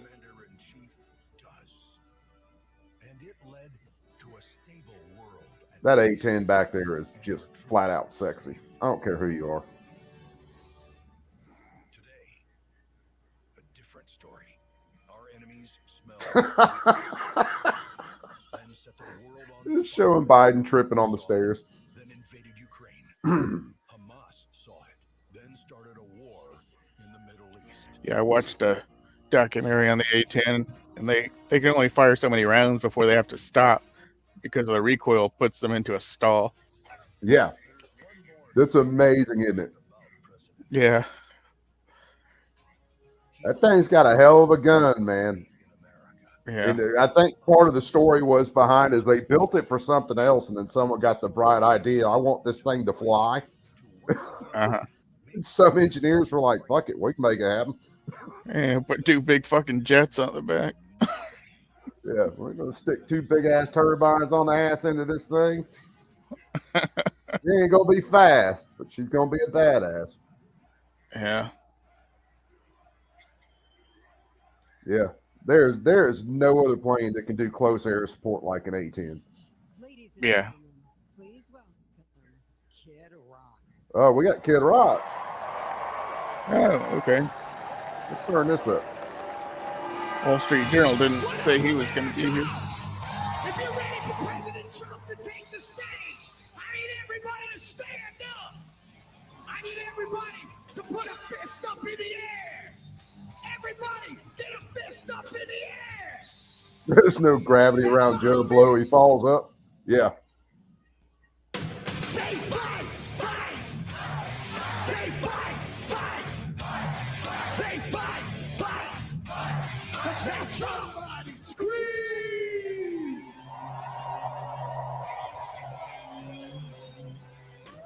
The devil without a cause. I'm back with the beat of You ain't lying, MC. the stroll, straight rock and roll. No Rogaine in the propane flow. The chosen one, I'm the living proof. With the gift to gab from the city of truth. You know I jab, stab, and not critics back. And I did not start a win. I said that. I'm going platinum, selling rhymes. I went platinum 7 times. Still they ill and want to see us fry. Come on, white people. Don't try to dance. You're embarrassing all of us.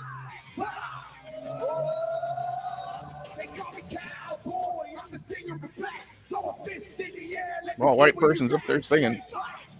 Well, this is true, but Kid Rock Or does whatever have you a little call bit of that. rhythm.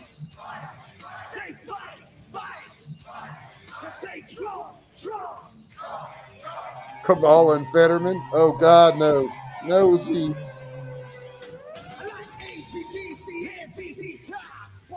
Beasties and the kings of rock. Skinner, Cedar, Lip, Corn, Stone. David Attico and No-Show Jones. Yeah, pass that bottle. Bring out Nugent. The rock from Detroit is going from Motown. The underground, straight Detroit pimp. With tracks to Mac and slap back to back. Never gain no pay, I don't play with ass. So watch me rock with Liberace Flash. I'll rock the Clash, boy bands are trash. I like Johnny Cash and Grandmaster Flash.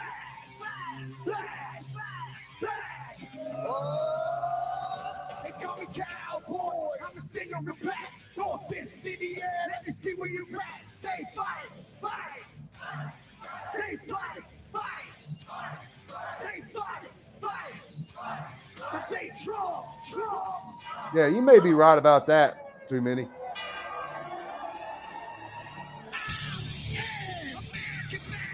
Watch me, kid. You can roll and rock, or you can. I'm the ultimate. I'm like amazing grace. I'm gonna rock and roll, never rock this place. All super fly, living double wide. The big dot you ride. Feel sad to share, bring it back to flare. Got the long hair, swinging middle finger in the air. Skin boots, 65 Chevelle. See me ride, sit and hit a rebel, yeah. I won't live to tell. So if you do, rock for freedom and rock for truth. Who knew I'd blow like Oklahoma, Florida, Georgia, Arizona. Well, there aren't that many rock or pop artists that are conservative. There's Kid Rock and Ted Nugent. I can't think of any others. There's a few out there. Oh God, I just went freaking brain dead. I can see his face. Aaron Lewis. There's a few.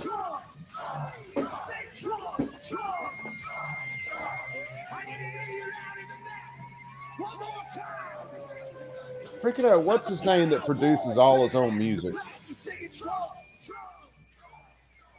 Tattooed up face and everything.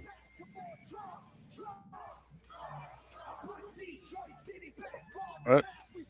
Jelly Roll? Oh, no, well, I don't think Jelly Roll is all that conservative. No,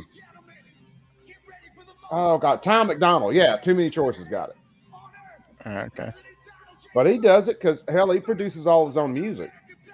Okay. I mean, let's admit it, man. You can't be left in Hollywood or can't be right in Hollywood, and at least be outspoken and make it. Yeah, at least until you get so big, and even if you're so big, they'll try to push you out.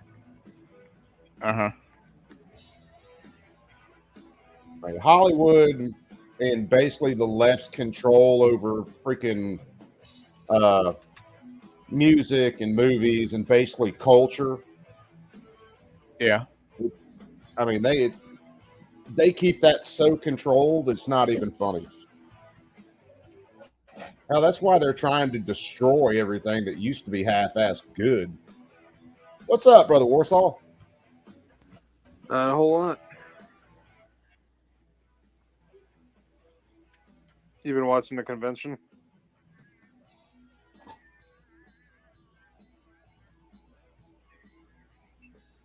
Warsaw, I think that was for you, brother. Can you hear me? Yeah, we hear you now. Yes.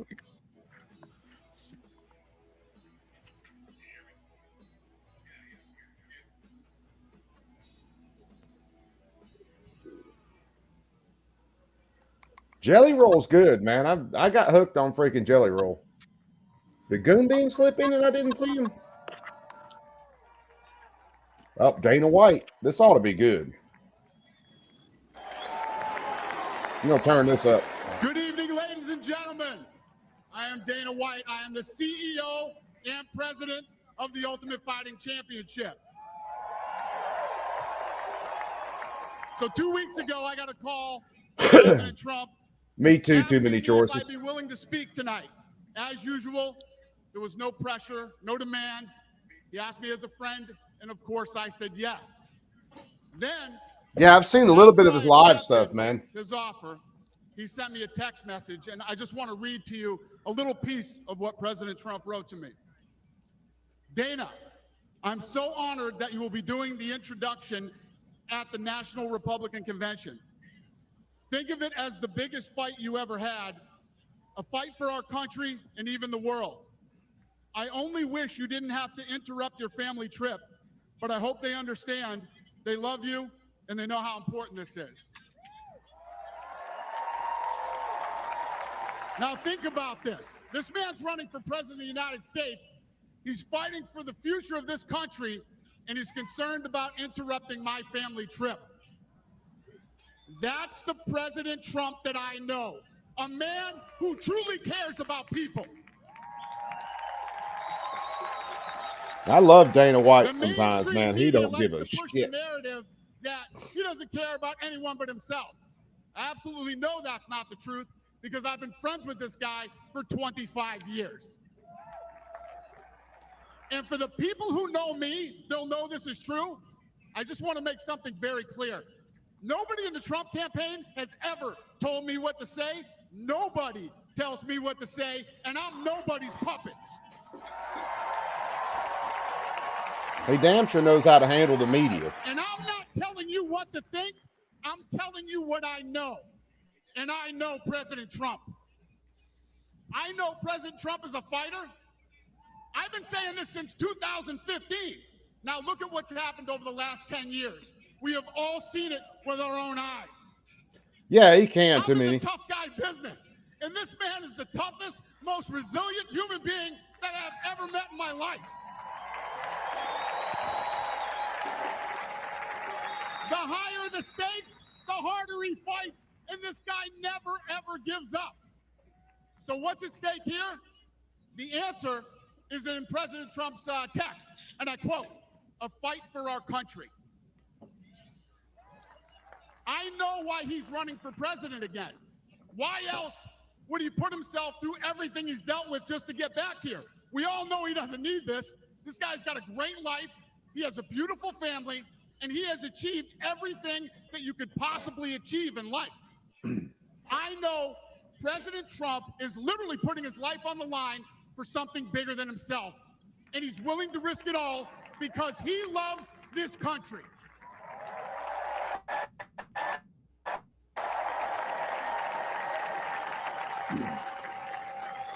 And I know he wants what's best for the American people, all American people. I know he's running for president to save our American dream.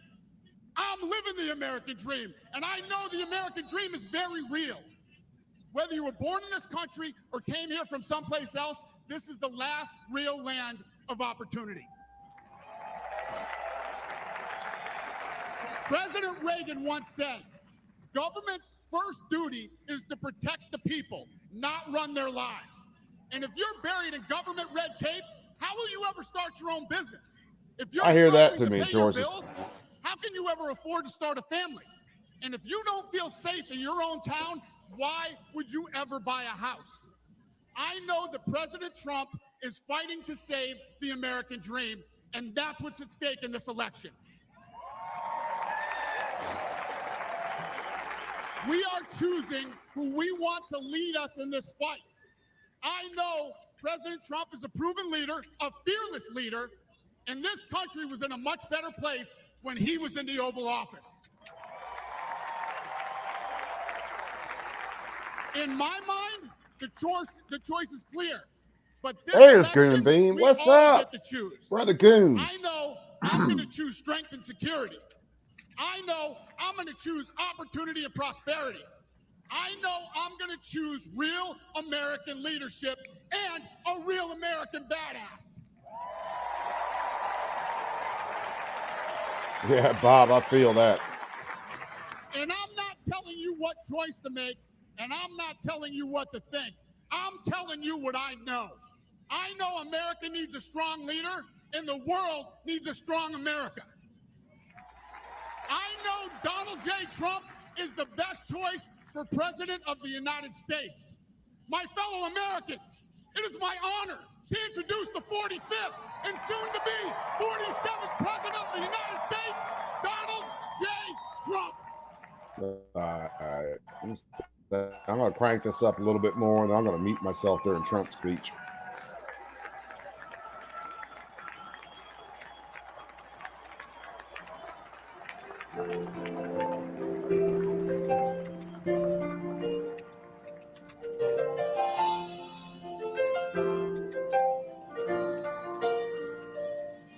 If tomorrow all the things were gone, I'd work for all my life, and I had to start again, just my children and my wife.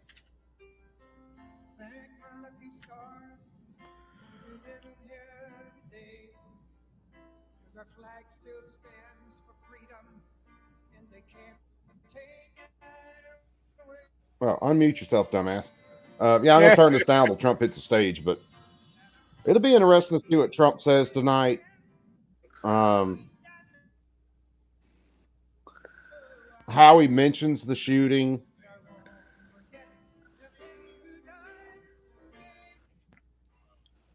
Yeah, definitely, at least for the entrance. Yeah.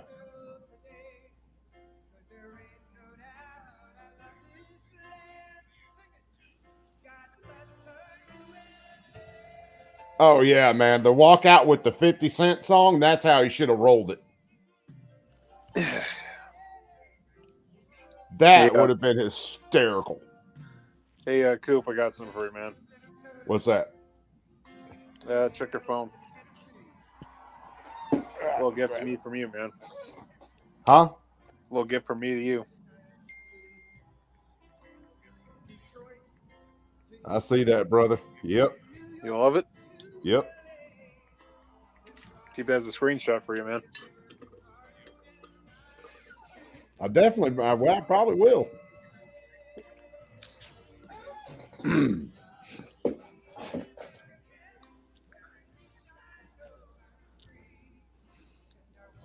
I know Trump. Yeah, Trump looked seriously emotional.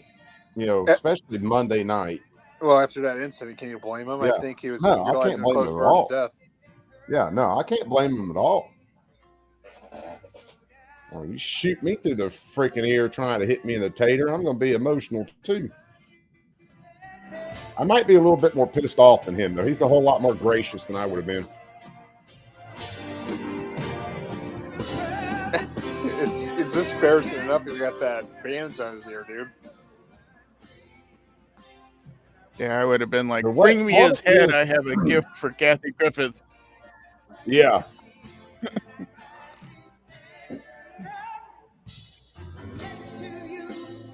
The way it looked like that round hit, it probably did some pretty good damage to his ear.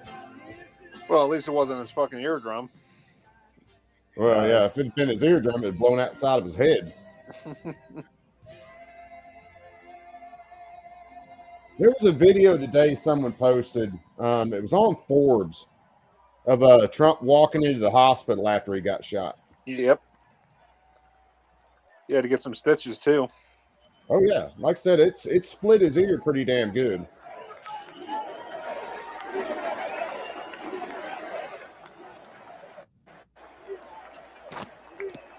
I'll tell you this much: if it was a 30-6 or a 308, he would have been dead.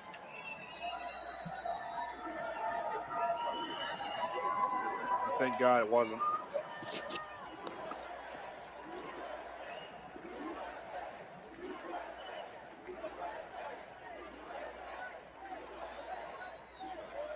Thank you very much. Thank you very, very much. Wow. And thank you, Dana. Thank you, Kid Rock, sometimes referred to as Bob. And thank you, Lee, right from the beginning. Thank you very much. What a talent. What a beautiful, beautiful song. Thank you. Friends, delegates, and fellow citizens, I stand before you this evening with a message of confidence, strength, and hope. 4 months from now, we will have an incredible victory, and we will begin the 4 greatest years in the history of our country. Together, we will launch a new era of safety, prosperity, and freedom for citizens of every race, religion, color, and creed. The discord and division in our society must be healed. We must heal it quickly.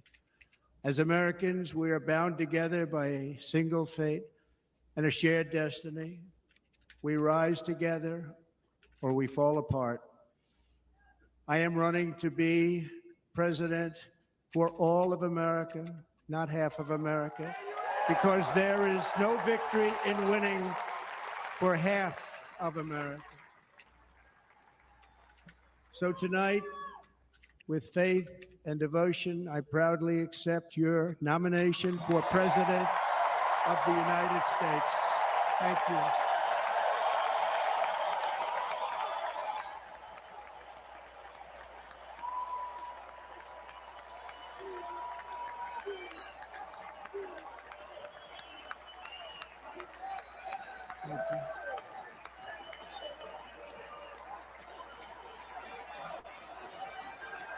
Thank you very much.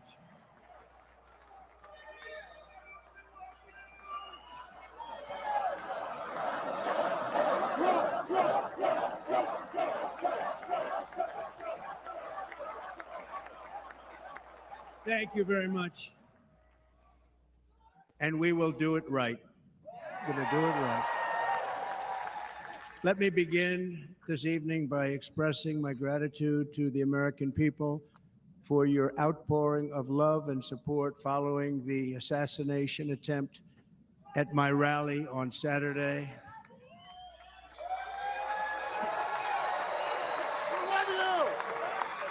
As you already know, the assassin's bullet came within a quarter of an inch of taking my life. So many people have asked me, what happened? Tell us what happened, please.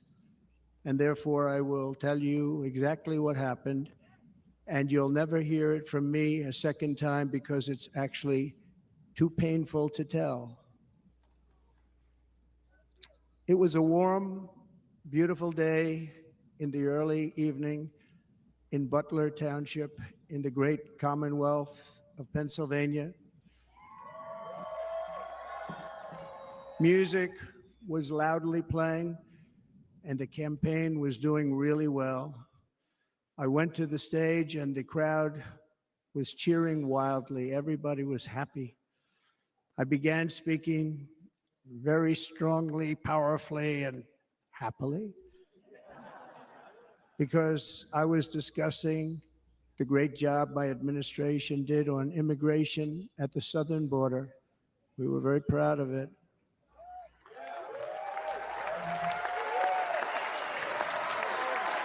Behind me and to the right was a large screen that was displaying a chart of border crossings under my leadership.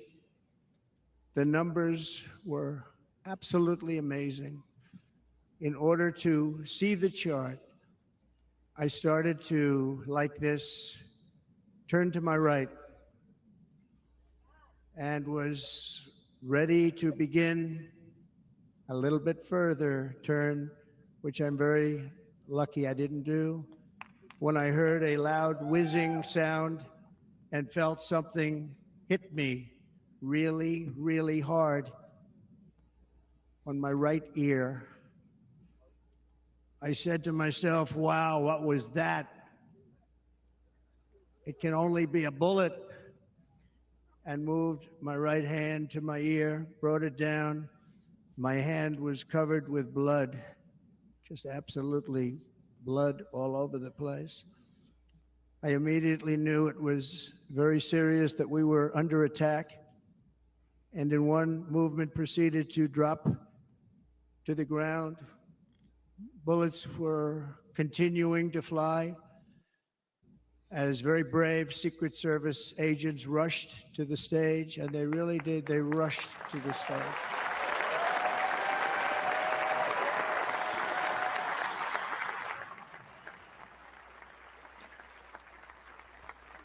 These are great people at great risk, I will tell you, and pounced on top of me so that I would be protected. There was blood pouring everywhere, and yet, in a certain way, I felt very safe because I had God on my side. I felt that.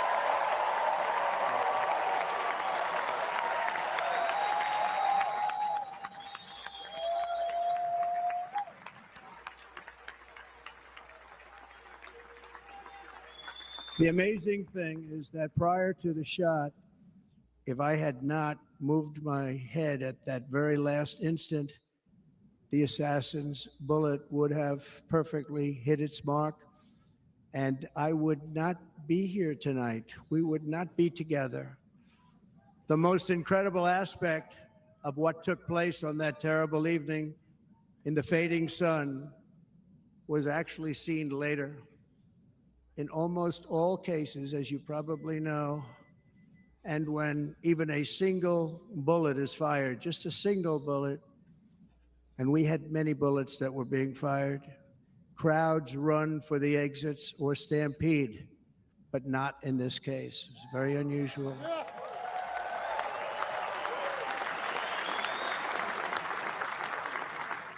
This massive crowd of tens of thousands of people stood by and didn't move an inch.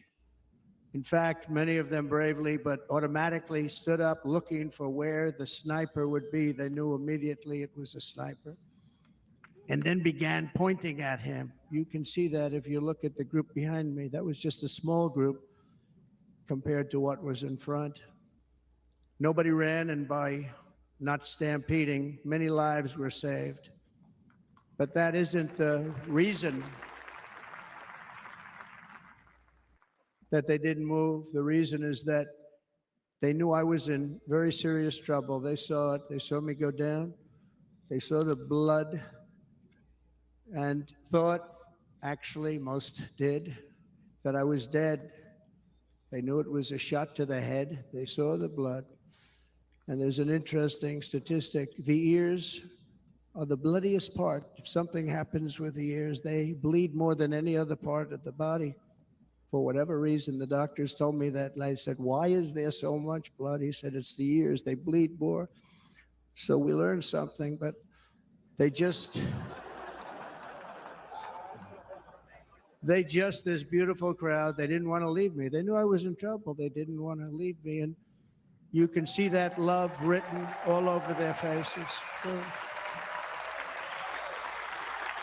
Incredible people.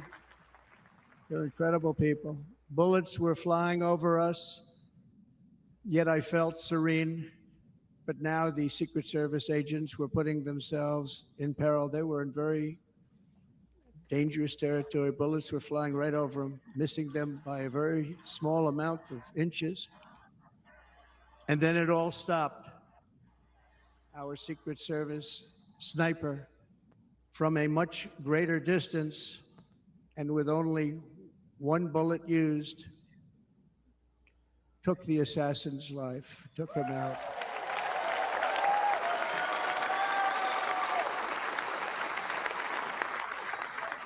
I'm not supposed to be here tonight. Not supposed to be here. Yes, you are. Yes, you are. Yeah.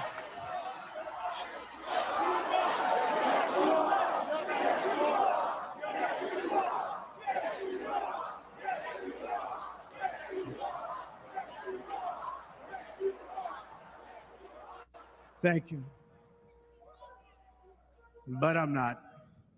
And I'll tell you, I stand before you in this arena only by the grace of Almighty God.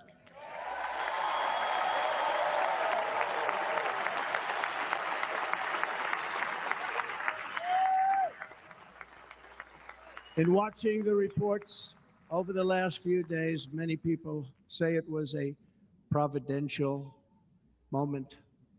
Probably was. When I rose surrounded by Secret Service, the crowd was confused because they thought I was dead, and there was great, great sorrow. I could see that on their faces as I looked out. They didn't know I was looking out. They thought it was over, but I could see it. I wanted to do something to let them know I was okay. I raised my right arm, looked at the thousands and thousands of people that were breathlessly waiting, and started shouting, "Fight, fight, fight."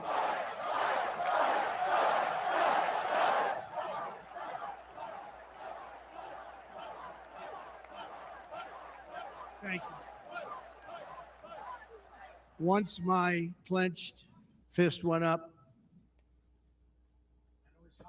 and it was high, the crowd realized I was okay. Into the air. You've all seen that.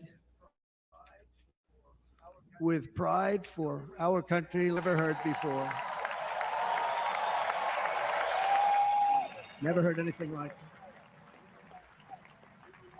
For the rest of my life, I will be grateful for the love shown by that giant audience of patriots that stood bravely on that fateful evening in Pennsylvania. Tragically, the shooter claimed the life of one of our fellow Americans, Corey. comparator, unbelievable person, everybody tells me. Unbelievable. And seriously wounded. 2 other great warriors, spoke to them today. David Dutch and James Copenhaver, 2 great people. I also spoke to all 3 families of these tremendous people. Our love and prayers are with them and always will be. We're never going to forget them. They came for a great rally. They were serious Trumpsters, I want to tell you. They were serious Trumpsters and still are.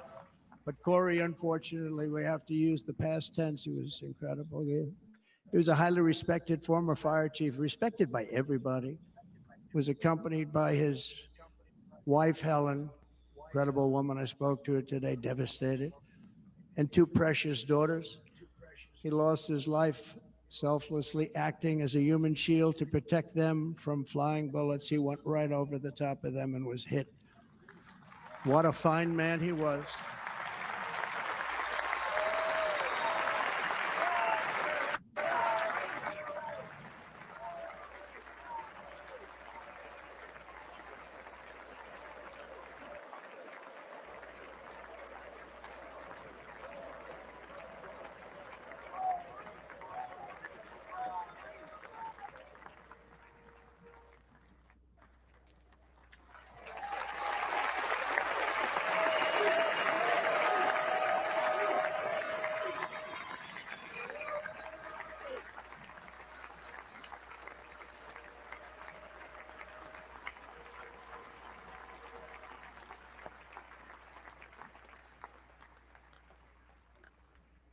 I want to thank the fire department and the family for sending his helmet, his outfit, and it was just something, and they're going to do something very special when they get it. But we did something which cannot match what happened, not even close.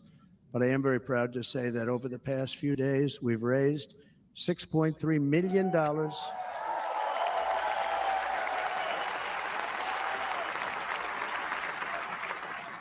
for the families of David, James, and Corey, including from a friend of mine just called up. He sent me a check right here. I just got it. $1 million from Dan Newland. Thank you, Dan. And again, when speaking to the family, I told them, I said, well, I'm going to be sending you a lot of money, but it can't compensate. They all said the same thing. You're right, sir. We appreciate so much what you're doing, but nothing can take the place in the case of Corey. And the other 2, by the way, they were very, very seriously injured, but now they're doing very well. They're going to be okay. They're going to be doing very well.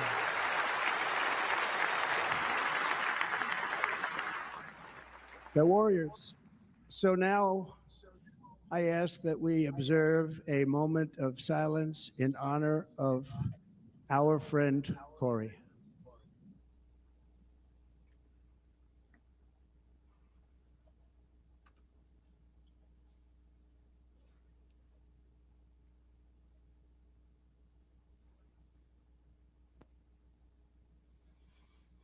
There is no greater love than to lay down one's life for others. This is the spirit that forged America in her darkest hours, and this is the love that will lead America back to the summit of human achievement and greatness. This is what we need. Despite such a heinous attack, we unite this evening more determined than ever. I am more determined than ever, and so are you. So is everybody in this room.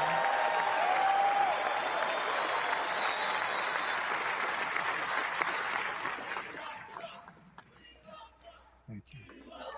Thank you very much.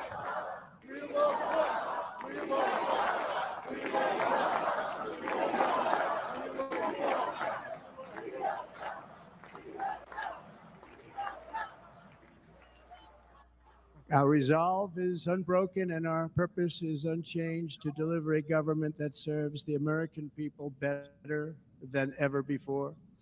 Nothing will stop me in this mission because our vision is righteous and our cause is pure.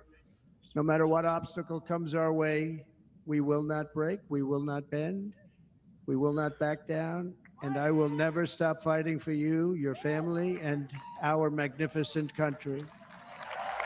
Never.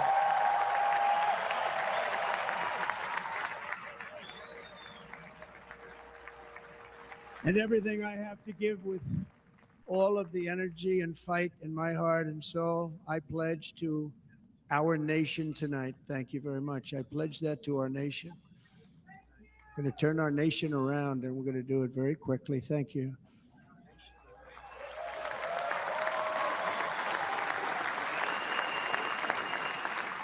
This election should be about the issues facing our country and how to make America successful, safe, free, and great again.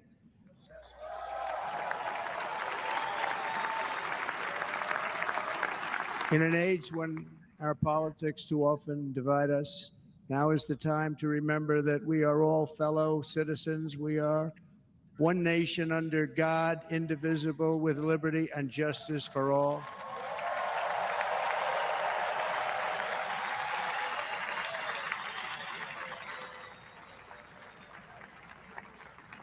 And we must not criminalize dissent or demonize political disagreement, which is what's been happening in our country lately at a level that nobody has ever seen before.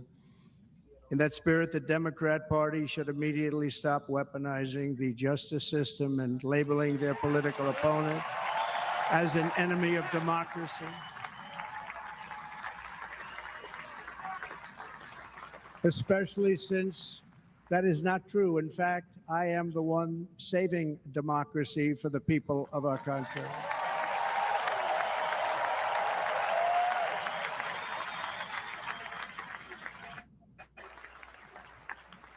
And very big news, as you probably just read, on Monday, a major ruling was handed down from a highly respected federal judge in Florida, Eileen Cannon, finding that the prosecutor and the fake documents case against me were totally unconstitutional, and the entire case was thrown out of court. With all of that publicity, thrown out of court. If Democrats want to unify our country, they should drop these partisan witch hunts, which I have been going through for approximately 8 years. And they should do that without delay and allow an election to proceed that is worthy of our people. We're going to win it anyway, but worthy of our people. On this journey, I am deeply honored to be joined by my amazing wife, Melania.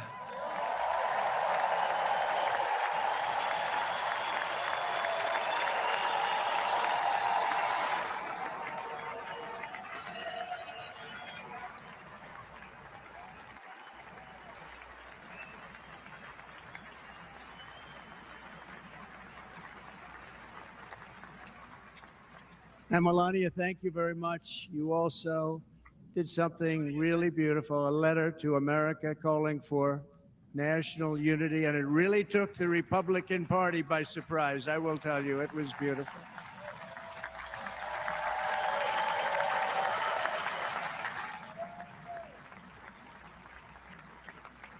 In fact, some very serious people said that we should take that letter and put it as part of the Republican platform. That would be an honor, wouldn't it?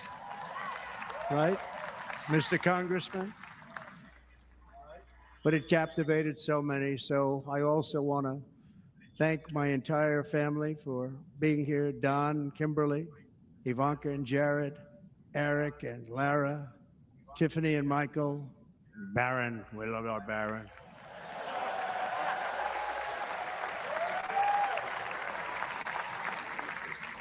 And of course, my 10 wonderful grandchildren. You saw a few of them up there on my lap before.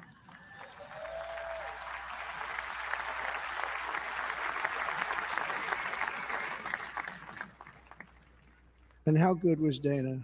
Was Dana good? I mean, was he good?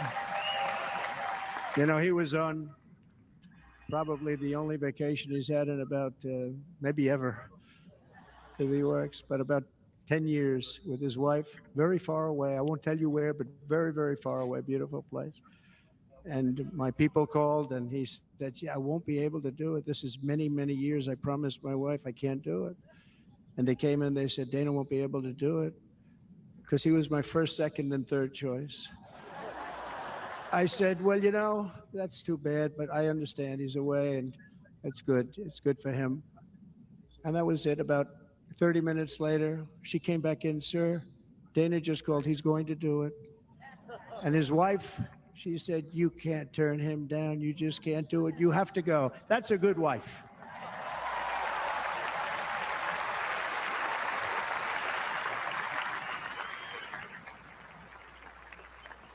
So he got on a plane. He got here a little while ago. Now he's going to get on the plane in a little while, and he's going to go back home to his wife. But they're great, and I just want to thank her and him and their whole family because that's not easy. And Kid Rock, same thing. Called, he said, I want to be a part of it. I want to be a part because, Kid does his great song, Big, Big Monster song. I had no idea. He became a friend of mine over the last 10 years.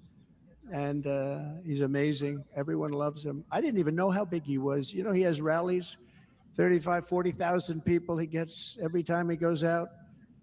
I think he's making so much money, he doesn't know what the hell to do with it. You want to know? And then we have my other friend, and I've known him so long, and we took that song, and it was a big success, but we made that. I saw a chart of great songs to America. That was #1 on the chart recently, #1. So that's Lee Greenwood, very special, beautiful person. He's a beautiful man. But they all wanted to be here. They called. And how about the Hulkster? How good was he? Is he up? Where is he? Boy, oh boy.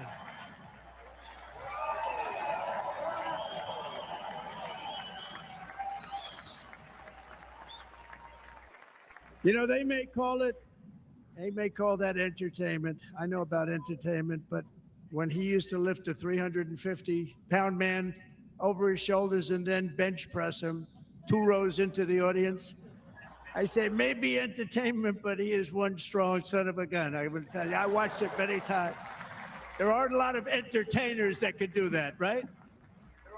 You were fantastic. Thank you very much. Followed by Eric.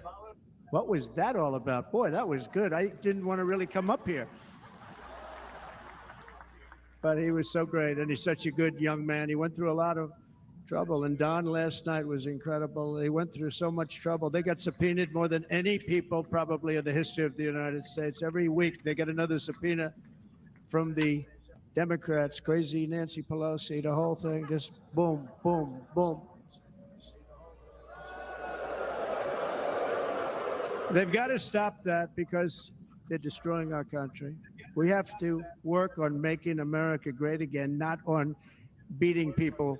And we won. We beat them and all. We beat them on the impeachments. We beat them on indictments. We beat them. But the time that you have to spend, if they would devote that genius to helping our country, we'd have a much stronger and better country.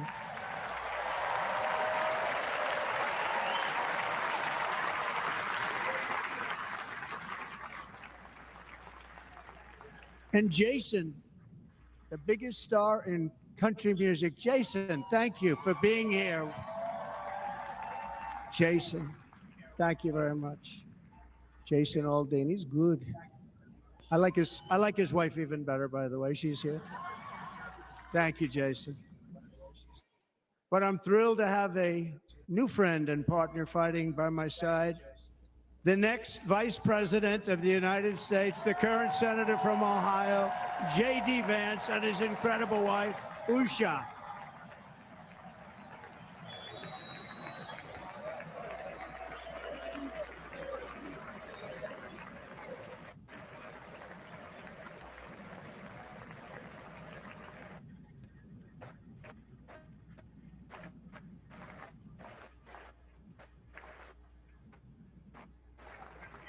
He's going to be a great vice president in the history of our country. Make America great again. When they criticize it, they say, we're going to try and stop MAGA. I said, MAGA is making America great again. What are you going to stop? There's nothing to stop. Then they say, oh, that's right. It's very tough to fight it. And all of the people that did try and fight it have failed. But he's going to be with us for a long time, and it was an honor to select him. Great, great student at Yale. His wife was a great student at Yale. They met at Yale. These are two smart people. So, JD, you're going to be doing this for a long time. Enjoy the ride.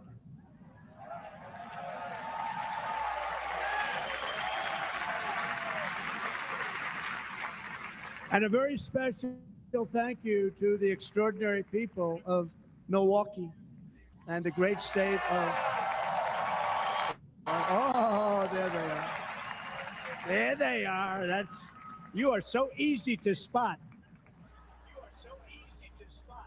And Green Bay's going to have a good team this year, right? They're going to have a good team. They're going to have a good team. Most of the audience doesn't like it, but it's true. You're going to have a very good team this year. And by the way, Wisconsin, we are spending over $250 million here, creating jobs and other economic development all over the place. So I hope you will remember this in November and give us your vote. I am trying to buy your vote. I'll be honest about that.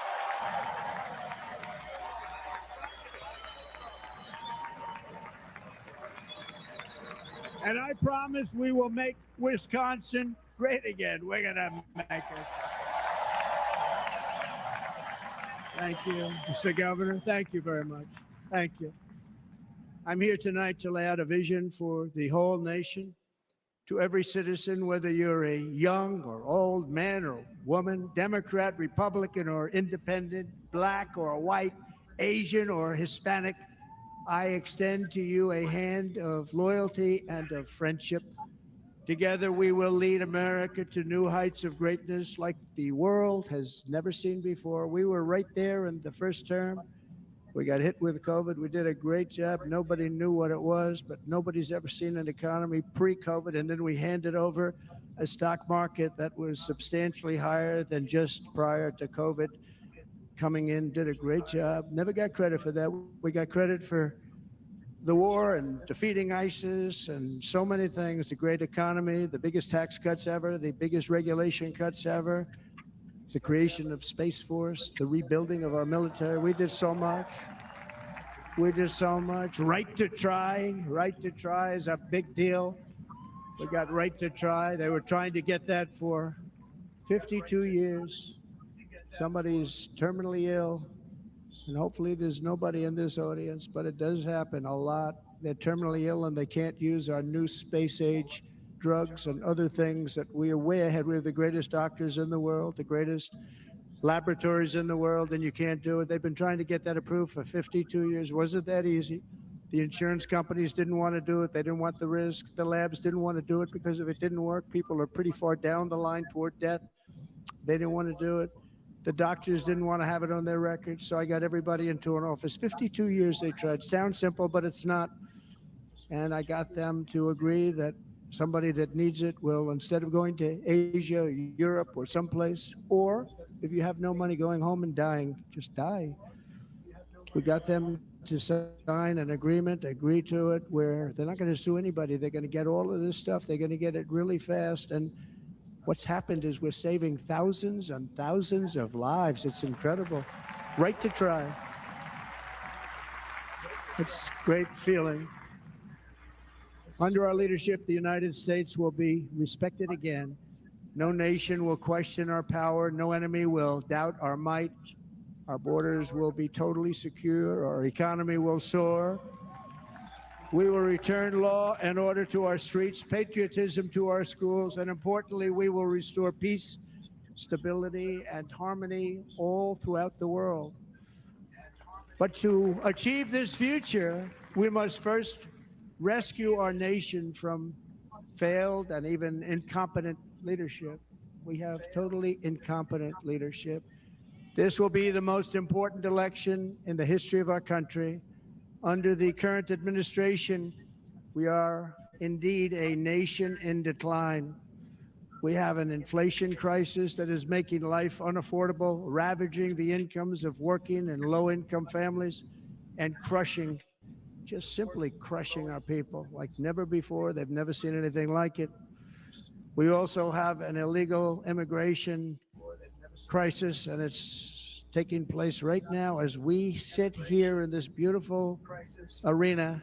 It's a massive invasion at our southern border that has spread misery, crime, poverty, disease, and destruction to communities all across our land. Nobody's ever seen anything like it. Then there's an international crisis, the likes of which the world has seldom been part of. Nobody can believe what's happening. War is now raging in Europe and the Middle East. A growing specter of conflict hangs over Taiwan, Korea, the Philippines, and all of Asia. And our planet is teetering on the edge of World War III. And this will be a war like no other war because of weaponry. The weapons are no longer army tanks going back and forth shooting at each other. These weapons are obliteration. It's time for a change. This administration can't come close to solving the problems. We're dealing with very tough, very fierce people. They're fierce people. And we don't have fierce people. We have people that are a lot less than fierce, except when it comes to cheating on elections and a couple of other things. Hello? Then they're fierce. Yeah, what'd you say, brother? Then they're fierce. Are you ending after the thing's over? So yeah, tonight, probably a hang minute out or two for- after. I make this pledge to the It'll probably be a minute or great two, people of and then America. we'll bounce over to Dark I will Street. end the devastating All right. inflation crisis immediately, bring down interest rates, and lower the cost of energy. We will drill, baby, drill.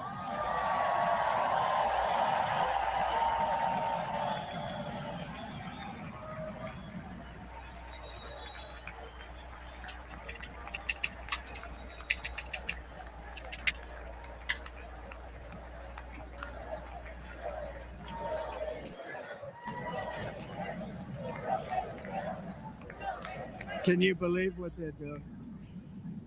But by doing that, we will lead a large-scale decline in prices. Prices will start to come down. Energy raised it. They took our energy policies and destroyed them. Then they immediately went back to them, but by that time, so much was lost. But we will do it at levels that nobody's ever seen before. And we'll end lots of different things. We'll start paying off debt and start lowering taxes even further. We gave you the largest tax cut.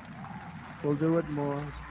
You know, people don't realize I brought taxes way down, way down, and yet we took in more revenues the following year than we did when the tax rate was much higher. Most people said, how did you do that? Because it was incentive. Everybody was coming to the country. They were bringing back billions and billions of dollars into our country. The companies made it impossible to bring it back. The tax rate was too high, and the legal complications were far too great. I changed both of them, and hundreds of billions of dollars by Apple and so many other companies were brought back into our nation, and we had an economy the likes of which no nation had ever seen. China, we were beating them at levels that were incredible. And they know it. They know. We'll do it again, but we'll do it even better. I will end the illegal immigration crisis by closing our border and finishing the wall, most of which I've already built.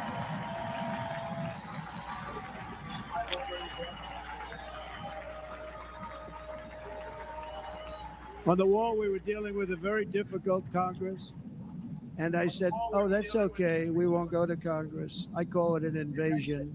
We gave our military almost $800 billion. I said, I'm going to take a little of that money because this is an invasion. And we built, most of the wall is already built. And we built it through using the funds because what's better than that? We have to stop the invasion into our country that's killing hundreds of thousands of people a year. We're not going to let that happen. I will end every single international crisis that the current administration has created. including the horrible war with Russia and Ukraine, which would have never happened if I was president, and the war caused by the attack on Israel, which would have never happened if I was president. Iran was broke. Iran had no money. Now Iran has $250 billion. They made it all over the last 2.5 years. They were broke. I watched the other day on a show called Deface the Nation. Has anyone seen it? And they had a congressman who was a Democrat say, well, whether you like him or not, Iran was broke dealing with Trump. I told China and other countries, if you buy from Iran, we will not let you do any business in this country, and we will put tariffs on every product you do send in of 100% or more. And they said to me, well, I think that's about it. They weren't going to buy any oil. And they were ready to make a deal. Iran was going to make a deal with us. And then we had that horrible, horrible result that we'll never let happen again. The election result, we're never going to let that happen again. They used COVID to cheat. We're never going to let it happen again. And they took off all the sanctions and they did everything possible for Iran. And now Iran is very close to having a nuclear weapon, which would have never happened. This is a shame what this administration, the damage that this administration has done. And I say it often, if you took the 10 worst presidents in the history of the United States, think of it, the 10 worst, added them up, they will not have done the damage that Biden has done. I'm only going to use the term once. Biden. I'm not going to use the name anymore, just one time. The damage that he's done to this country is unthinkable. It's unthinkable. Together we will restore vision, strength, competence, and we're going to have a thing called common sense making most of our decisions, actually. It's all common sense. Just a few short years ago, under my presidency, we had the most secure border and best economy in the history of our country, in the history of the world. We had the greatest economy in the history of the world. We had never done anything like it. We were beating every country, including China, by leaps and bounds. Nobody had seen anything like it. We had no inflation, soaring incomes were going. Nobody can believe it. You can't believe what happened 4 years ago is happening now in reverse. And the world was at peace. Inflation has been a killer for our country. No matter what you make it, it doesn't matter because inflation is eating you alive. People that were putting away money, they were making great wages, the highest they've ever made, but they were putting away a lot of money. Now they are just being destroyed. They're not putting away anything. They're barely living. They're going into savings accounts. They're taking out their money to live because of inflation. Inflation, remember, it's called a country buster. You can go back to Germany from 100 years ago. You can go back to any country that suffered great inflation. We've suffered the worst inflation we've ever had. But go back and see what's happened to those countries. We've had the worst inflation we've ever had under this person. But in less than 4 years, our opponents have turned incredible success into unparalleled tragedy and failure. It's been a tremendous failure. Today, our cities are flooded with illegal aliens. Americans are being squeezed out of the labor force and their jobs are taken. By the way, you know who's taking the jobs that are created? 107% of those jobs are taken by illegal aliens. And you know who's being hurt the most by millions of people pouring into our country? The black population and the Hispanic population, because they're taking the jobs from our black population, our Hispanic population, and they're also taking them from unions. The unions are suffering because of it. Thank you. Thank you. I like you too. Thank you very much. Inflation has wiped out the life savings of our citizens and forced the middle class into a state of depression and despair. That's what it is. It's despair and depression. We cannot and will not let this continue. Less than 4 years ago, we were a great nation, and we will soon be a great nation again. We're going to be a great nation again.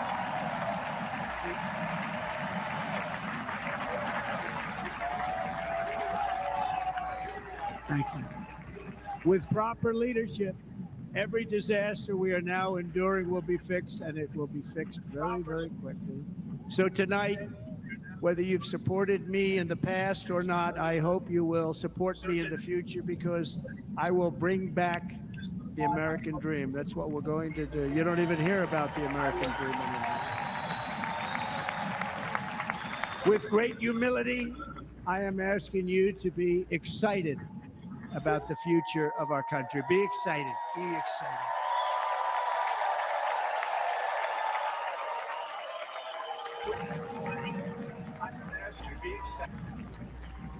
And by the way, the news reports, look at all of those big networks. Look at them. They're all here. But every one of them has said this could be the most organized, best run, and most enthusiastic convention of either party that they have ever seen. Every single one.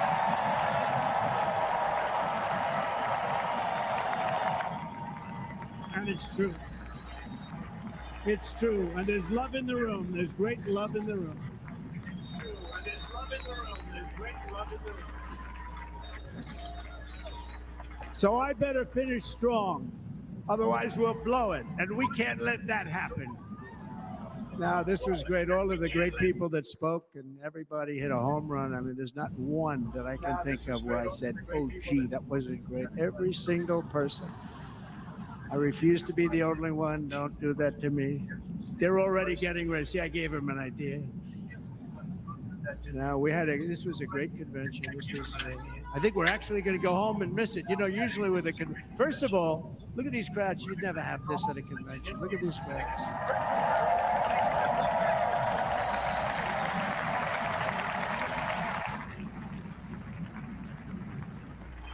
Love. It's about love. This week, the entire Republican Party has formally adopted an agenda for America's renewal, and you saw that agenda. And it's very short compared to the long, boring, meaningless agendas of the past, including the Democrats. They write these things that are hundreds of pages long, and they never read them after they're done.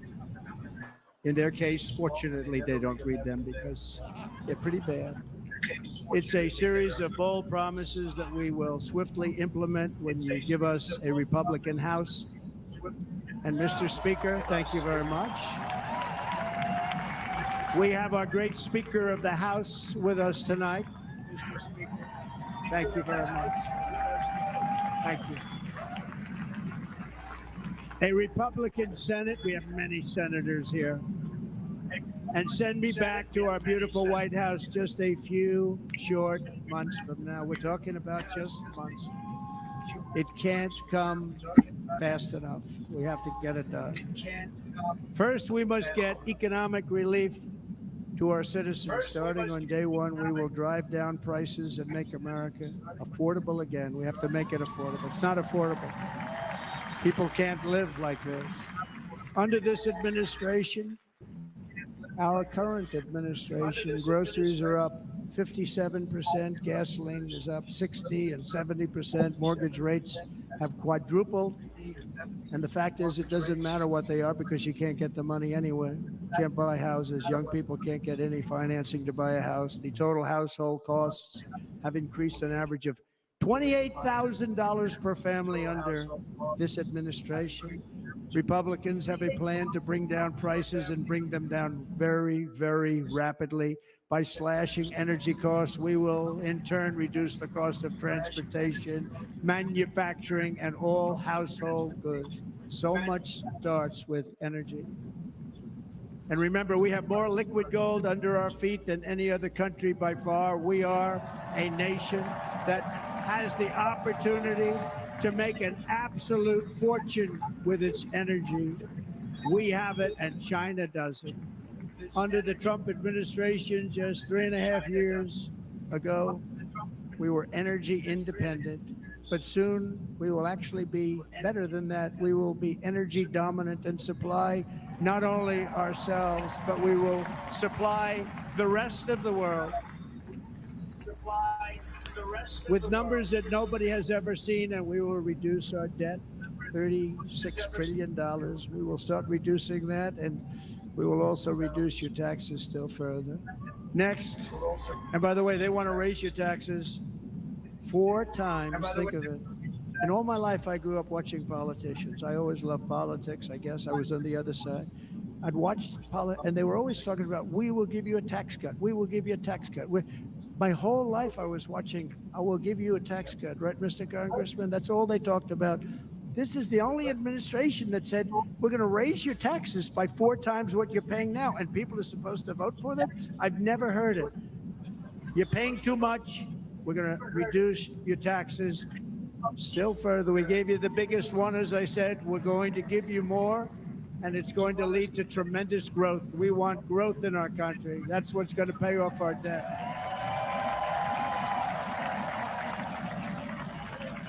And next, we will end the ridiculous and actually incredible waste of taxpayer dollars that is fueling the inflation crisis. They've spent trillions of dollars on things having to do with the Green New Scam. It's a scam. And that's caused tremendous inflationary pressures in addition to the cost of energy. And all of the trillions of dollars that are sitting there not yet spent, we will redirect that money for important projects like roads, bridges, dams, and we will not allow it to be spent on meaningless green new scam ideas.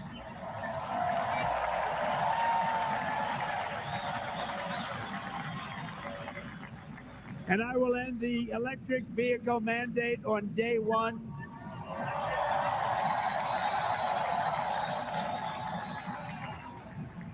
Thereby saving the U.S. auto industry from complete obliteration, which is happening right now, and saving U.S. customers thousands and thousands of dollars per car. And right now, as we speak, large factories just started are being built across the border in Mexico. So with all the other things happening on our border, and they're being built by China to make cars and to sell them into our country. No tax, no anything. The United Auto Workers ought to be ashamed for allowing this to happen. And the leader of the United Auto Workers should be fired immediately. And every single auto worker, union and non-union, should be voting for Donald Trump, because we're going to bring back car manufacturing, and we're going to bring it back fast.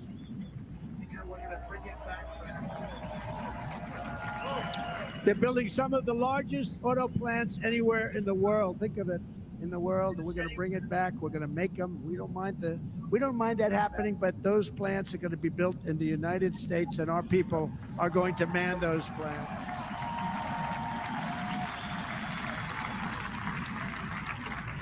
And if they don't agree with us, we'll put a tariff of approximately 100 to 200% on each car, and they will be unsellable in the United States. They will be unsellable in the United States. We have long been taken advantage of by other countries. And think of it, oftentimes these other countries are considered so-called allies. They've taken advantage of us for years. We lose jobs, we lose revenue, and they gain everything and wipe out our businesses, wipe out our people. I stopped it for 4 years. I stopped it, and we're really ready to make changes like nobody had seen before. And remember, USMCA, I got rid of NAFTA, the worst trade deal ever made, and replaced it with USMCA, which is, they say, the best trade deal ever made. Actually, probably the best trade deal was the deal I made with China, where they buy $50 billion worth of our product. They were buying nothing. They buy $50 billion worth. They had to.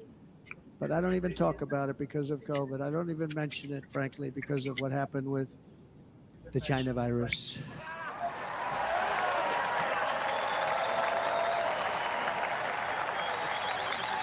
We will not let countries come in, take our jobs, and plunder our nation. They come into they plunder our nation. The way they will sell their product in America is to build it in America. Very simple. Build it in America and only in America. And only in America.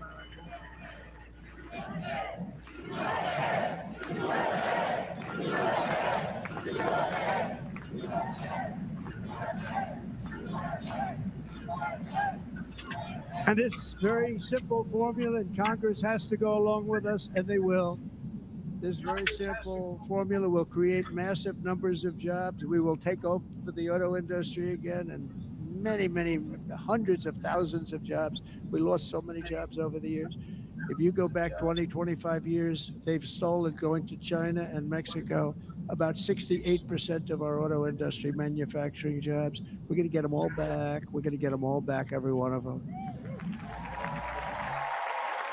At the center of our plan for economic relief are massive tax cuts for workers that include something else that's turned out to be very popular, actually.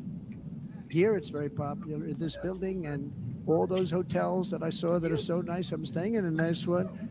It's called no tax on tips. No tax on tips.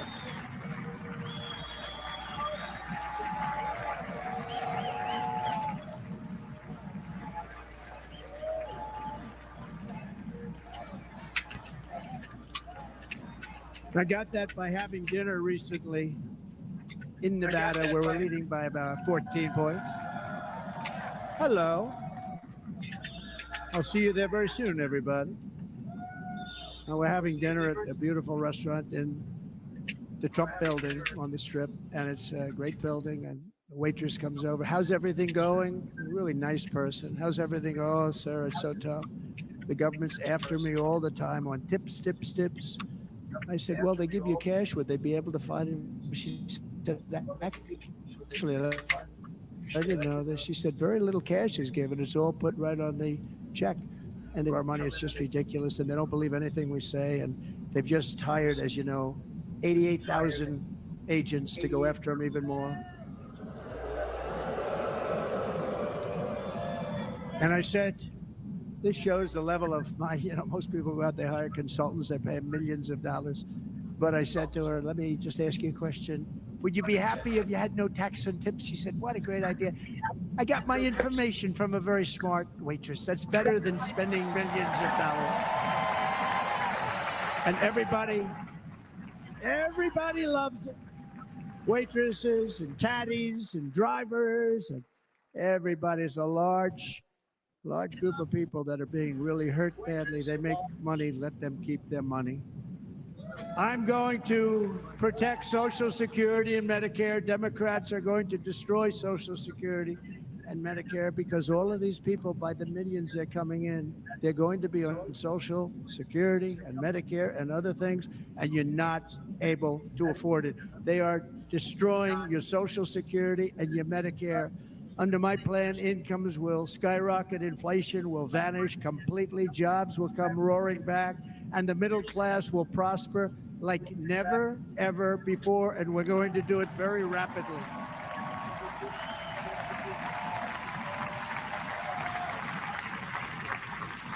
But no hope or dream we have for America can succeed unless we stop the illegal immigrant invasion, the worst that's ever been seen anywhere in the world. There's never been an invasion like this anywhere. Third world countries would fight with sticks and stones not to let this happen. The invasion at our southern border, we will stop it, and we will stop it quickly. You heard Tom Homan yesterday. Tom Homan, put him in charge and just sit back and watch. Brandon Judd, the Border Patrol, is incredible. These guys, they really, their job is a lot easier if they don't have to do anything, but they want to. They're patriots. Brandon Judd, Border Patrol, ICE. ICE goes out. You have to see what ICE does with MS-13. You have these are probably the worst gang, and ICE goes in there. And I know a lot of people in these rows here, and they're very tough people, but they don't want to do this job. They'll go into a pack of MS-13 killers. They're the worst, probably the worst gangs in the world. We have thousands of them. I moved thousands and thousands out in my 4 years. We moved them out, and it was a pleasure. But ICE would go right into a pack of these killers, and you see fists flying, you see everything flying, and then they take them. They put them in a paddy wagon. They take them back, and they get them out of our country. And the other countries weren't accepting them back, and I called up, and I said, tell them that we're not giving them economic aid anymore. And the next day, I got calls from all of these countries that were terminated. Billions of dollars we spend on economic aid to countries that does us, frankly, no good. And the next day I was called by everybody. I couldn't take all. And the next day I was called by everybody. I couldn't take all the killers back that you sent in caravans into America. You won't take them Well, back. sir, if you'd like us to, we would give very serious to, we consideration. would give very serious consideration. They've taken back for years and years. When I first came in, they said President Obama tried to get him to go back, and they wouldn't accept him. They'd put planes on the runway so you couldn't leave the plane. They'd close the road so you couldn't take the buses. They'd all have to turn back. As soon as I said no more economic aid of any kind to any country that does that, they called back and they said, sir, it would be our great honor to take MS-13. We love them very much. We love them very much, sir. We'll take them back. At the heart of the Republican platform is our pledge to end this border nightmare and fully restore the sacred and sovereign borders of the United States of America. And we're going to do that on day one.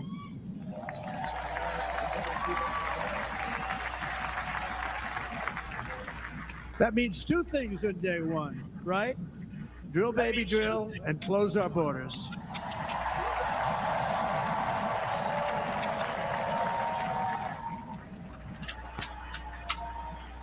And by the way, and I think everybody as a Republican, as a patriot in this room, most Democrats, we want people to come into our country, but they have to come into our country legally. Legally. Less than 4 years ago, I handed this administration the strongest border in American history. But you can see on the chart that saved my life, that was the chart that saved my life. I said, look it, I'm so proud of it. I think it's one of the greatest. It was done by the Border Patrol, one of the greatest charts I've ever seen. It showed everything just like that. You know the chart. Oh, there it is. That's pretty good. Wow. Last time I put up that chart, I never really got to look at it. But without that chart, I would not be here today.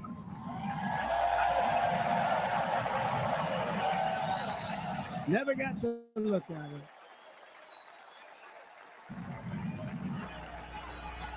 Never got to look at it.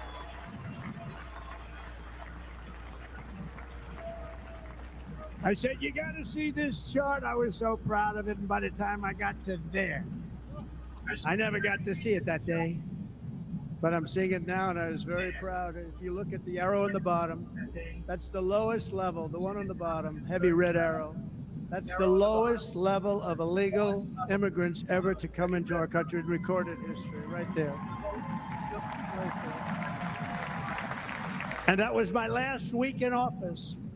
And then you see what happened after I left. And if you go out a little bit further, it's getting to be a little bit old, but I love it anyway, right?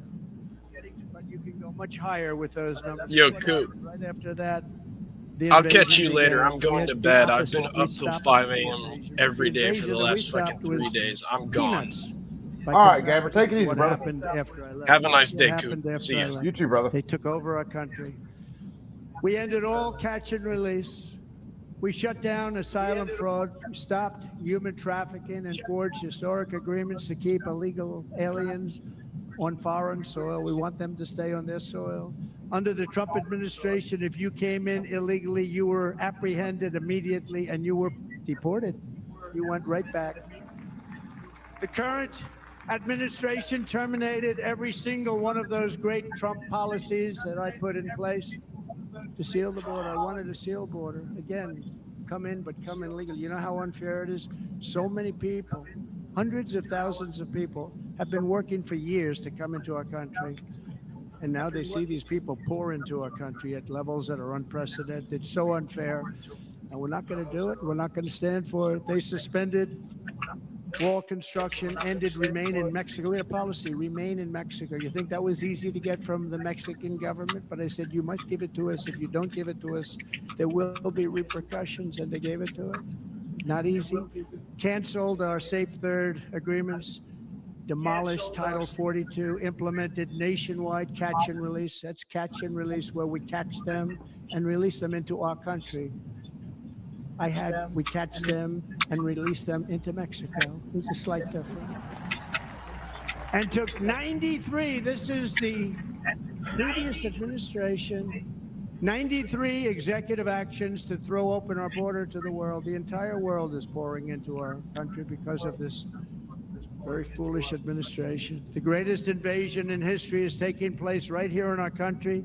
They are coming in from every corner of the earth, not just from South America, but from Africa, Asia, the Middle East. They're coming from everywhere. They're coming at levels that we've never seen before. It is an invasion indeed, and this administration does absolutely nothing to stop them.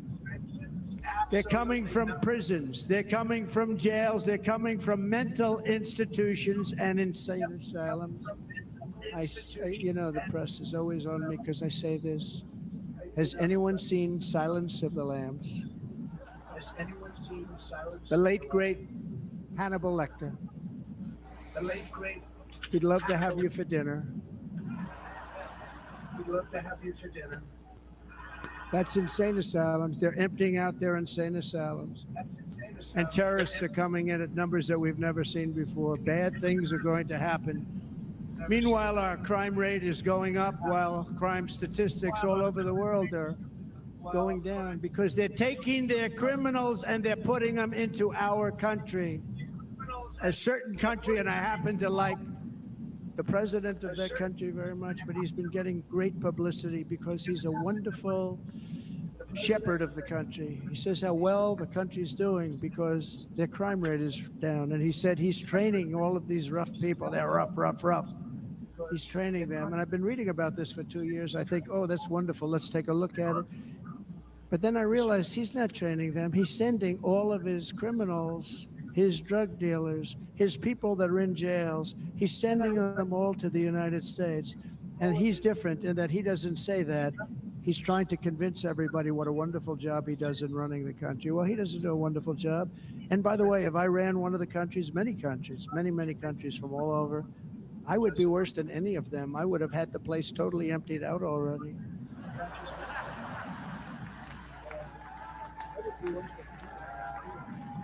But we become a dumping ground for the rest of the world, which is laughing at us. They think we're stupid. And they can't believe that they're getting away with what they're getting away with, but they're not going to be getting away with it for long. That's what I can tell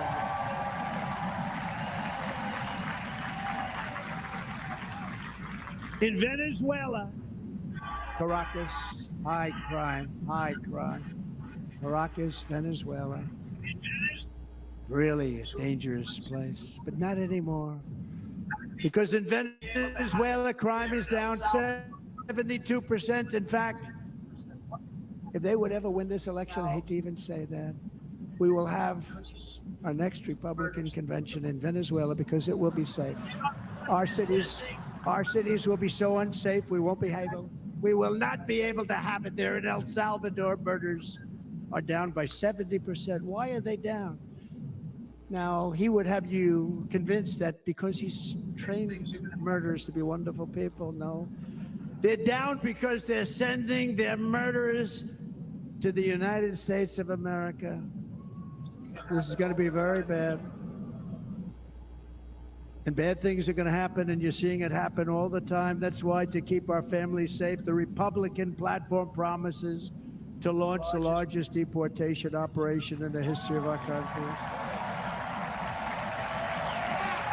Even larger than that of President Dwight D. Eisenhower from many years ago. You know, he was a moderate, but he believed very strongly in borders. He had the largest deportation operation we've ever had. Just recently, I spoke to the grieving mother of Jocelyn Nungary, a wonderful woman, a precious 12-year-old girl from Houston who last month was tied up, assaulted, and strangled to death after walking to the convenience store just a block away from her house.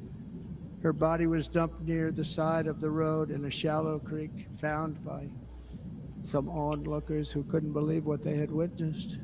Charged with Jocelyn's heinous murder are 2 illegal aliens from Venezuela who came across our border, were in custody, and were then released into the country by this horrible, horrible administration that we have right now.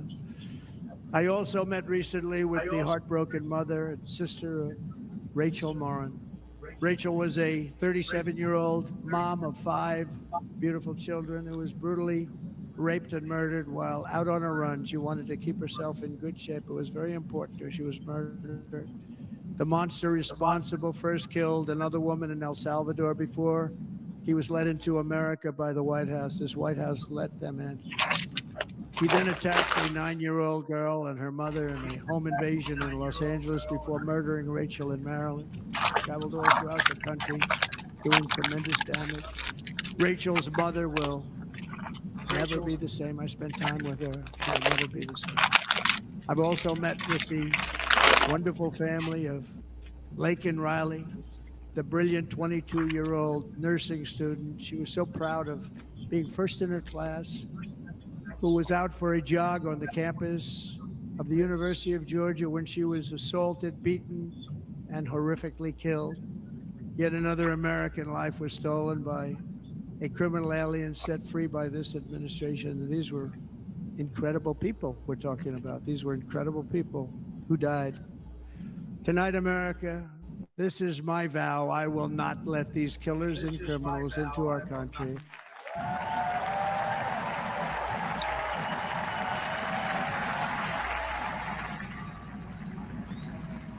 I will keep our sons and daughters safe.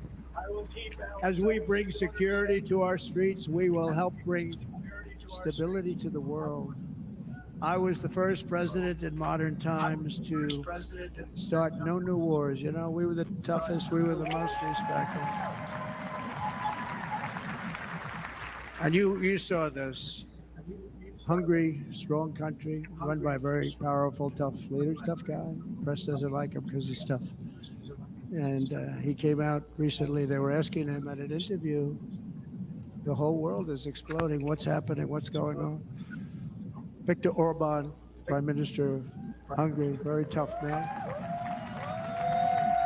He said, I don't want people coming into my country and blowing up our shopping centers and killing people. But they said to him, tell us what's going wrong, what's happening, what is it? He said, there's only one way you're going to solve it. You got to bring President Trump back to the United States because he kept everybody at bay. He used a word I wouldn't use because I can't use that word. We should say it was braggadocious. The press would say he was a braggart. I'm not a braggart. But Viktor Orban said it. He said Russia was afraid of him. China was afraid of him. Everybody was afraid of him. Nothing was going to happen. The whole world was at peace. And now the world is blowing up around us. All of these things that you read about were not going to happen. Under President Bush, Russia invaded Georgia. Under President Obama, Russia took Crimea. Under the current administration, Russia is after all of Ukraine. Under President Trump, Russia took nothing.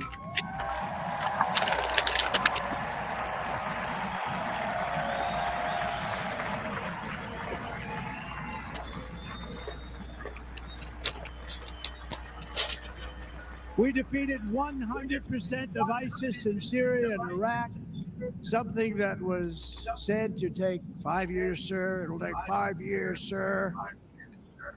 We did it in a matter of a couple of months. We have a great military. Our military is not woke. It's just some of the fools on top that are woke.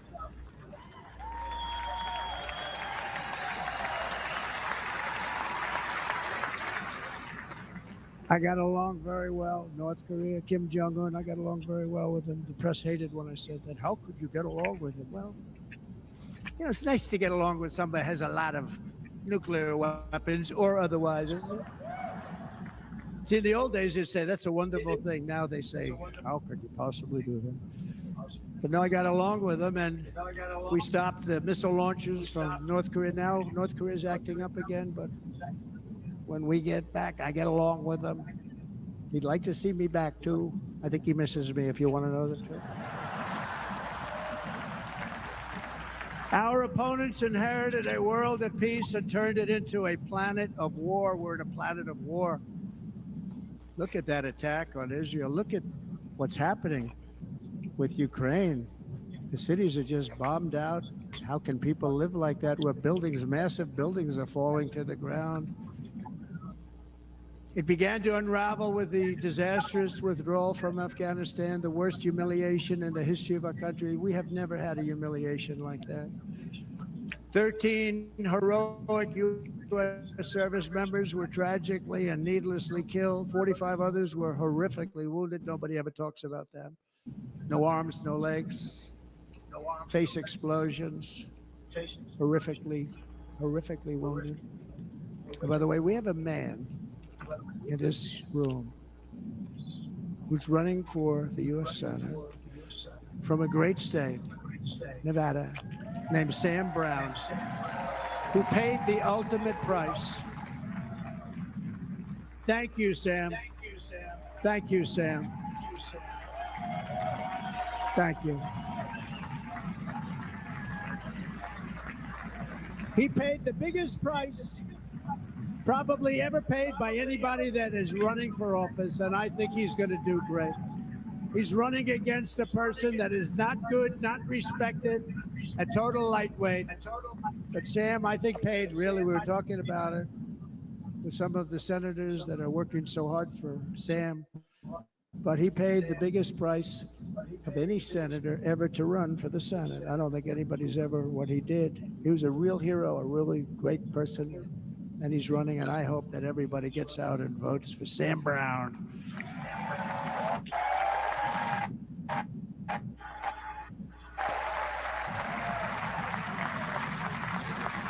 And we also left behind $85 billion worth of military equipment, along with many American citizens were left behind. Many American citizens. Emboldened by that disaster, Russia invaded Ukraine. They saw this group of people that were incompetent.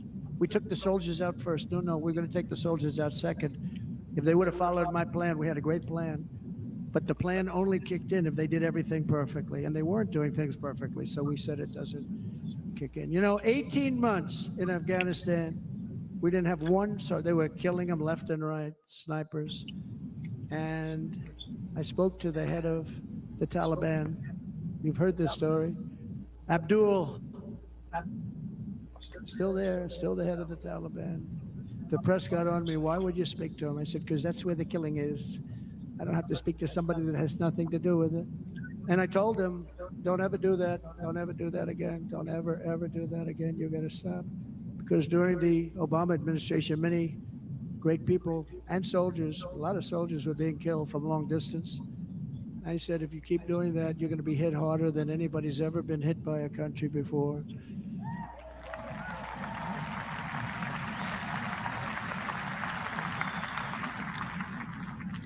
And he said, I understand, Your Excellency. He called me Your Excellency. I wonder if he calls the other guy Your Excellency. I doubt it. The other guy gave him everything. I mean, what kind of a deal was that? He walked out, gave him everything. Do you know that right now Afghanistan is one of the largest sellers of weapons in the world? They're selling the brand new, beautiful weapons that we gave them. But think of it. He actually said to me, but why do you show me a picture of my home? I said, you'll have to ask your people or one of your wives. But he could figure it out. And for 18 months, we had not one attack on an American soldier by the Taliban. 18.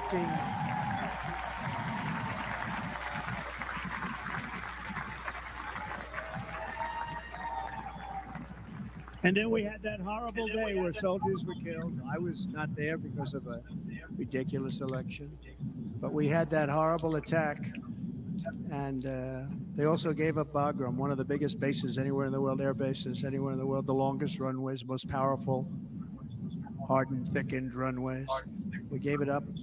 And I liked it not because of Afghanistan. I liked it because of China. It's 1 hour away from where China makes their nuclear weapons.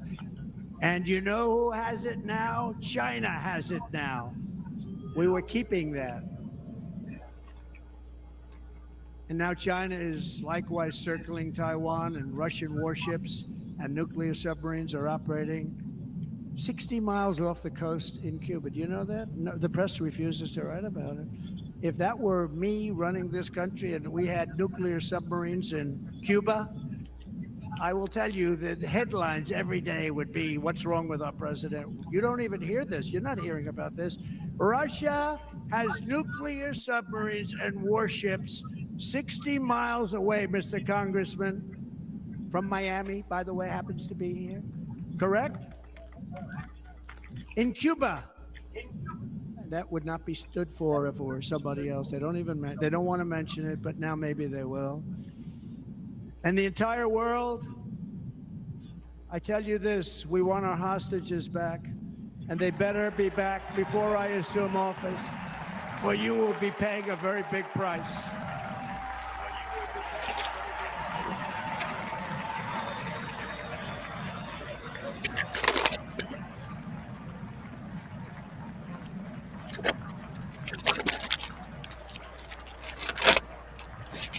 With our victory in November, the years of war, weakness, and chaos will be over. I don't have wars. I had no wars other than ISIS, which I defeated, but that was a war that was started. We had no wars. I could stop wars with a telephone call. I could stop wars with just a telephone call. If properly stated, it would never start. We will replenish our military and build an Iron Dome missile defense system to ensure that no enemy can strike our homeland. And this great Iron Dome will be built entirely in the USA. We're going to build it in the USA. And Wisconsin, just like I gave you that massive ship contract, and you're doing a very nice job, Governor, right? Thank you, Governor. And they're doing a great job. In fact, I had a little design change, and we gave them a tremendous for essentially what we used to call destroyers. These are now the most beautiful. They look like yachts. I said, we have to take the bow and we have to make it a little nicer and a little point at the top instead of a flat nose. And the people at the shipyard said, this guy sort of knows what he's doing. We have the most beautiful ships, right, Governor? And everybody's sitting over there. And it was a big contract that everybody wanted. I gave it to Wisconsin, but we're going to have a lot of that built right here in the state of Wisconsin and all other states. Israel has an Iron Dome. They have a missile defense system. 342 missiles were shot into Israel, and only one got through a little bit. It was badly wounded. It fell to the ground, but most of them are. And Ronald Reagan wanted this many years ago, but we really didn't have the technology many years ago. Remember, they called it Starship, spaceship, anything to mock him. But he was a very good president, very, very good. But now we have unbelievable technology. And why should other countries have this and we don't? No, we're going to build an Iron Dome over our country, and we're going to be sure that nothing can come and harm our people. And again, from an economic development standpoint, we're going to make it all right here. No more sending it out to other countries in order to help. It's America first. America first. We will unleash the power of American innovation. And as we do, we will soon be on the verge of finding the cures to cancer, Alzheimer's disease, and many other diseases. We're going to get to the bottom of it. You remember this gentleman that I don't want to mention other than one time I had to, because when you say the 10 worst, I had to do it. I didn't want anybody to be confused. But this man said, we're going to find the cure to cancer. Nothing happened. We're going to get to the cure for cancer and Alzheimer's and so many other things. We're so close to doing something great. But we need a leader that will let it be done. We will not have men playing in women's sports. That will end immediately.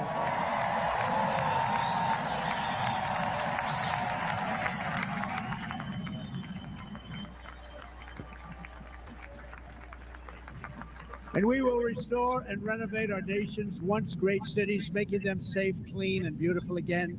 And that includes our nation's capital, which is a horrible killing field. So many things. They leave from Wisconsin, they go to look at the Washington Monument, they end up getting stabbed, killed, or shot. We will be very soon very proud of our capital, again, Washington, D.C.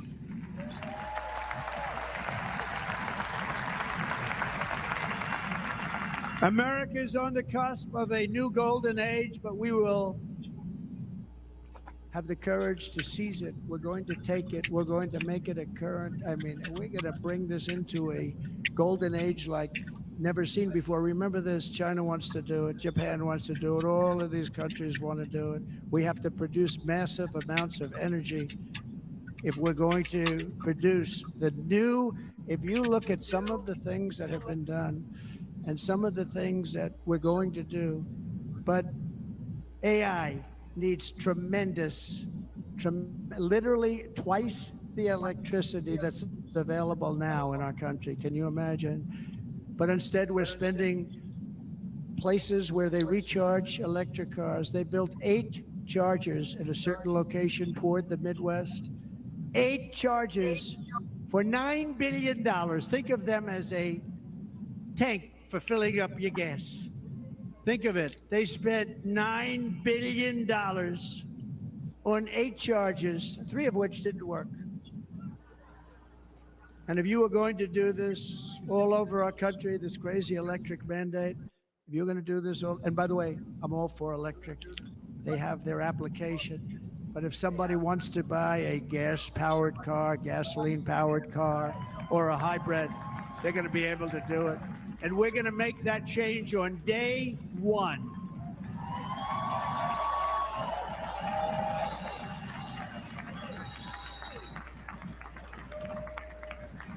So to conclude, just a few short days ago, my journey with you nearly ended. We know that.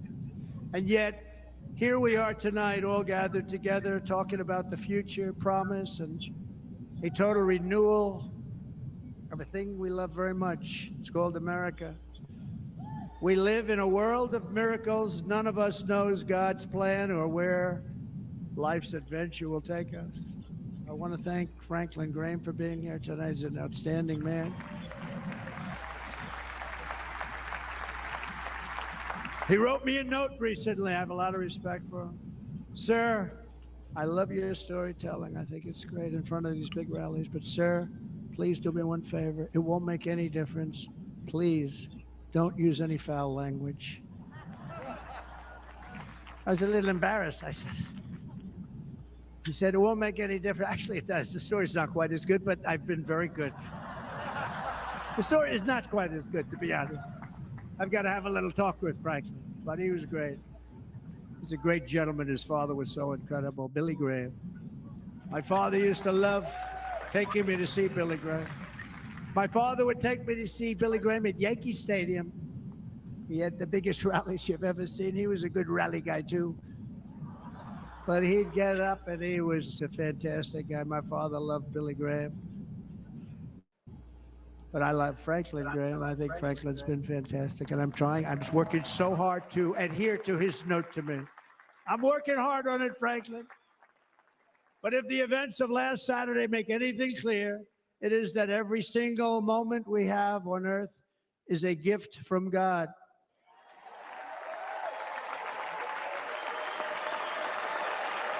We have to make the most of every day for the people and for the country that we love. The attacker in Pennsylvania wanted to stop our movement, but the truth is the movement has never been about me. It has always been about you. It's your movement. It's the biggest movement in the history of our country by far. Can't be stopped. It can't be stopped. It has always been about the hardworking, patriotic citizens of America. For too long, our nation has settled for too little. We settled for too little. We've given everything to other nations, to other people. You've been told to lower your expectations and to accept less for your families. I am here tonight with the opposite message. Your expectations are not big enough. Not big enough.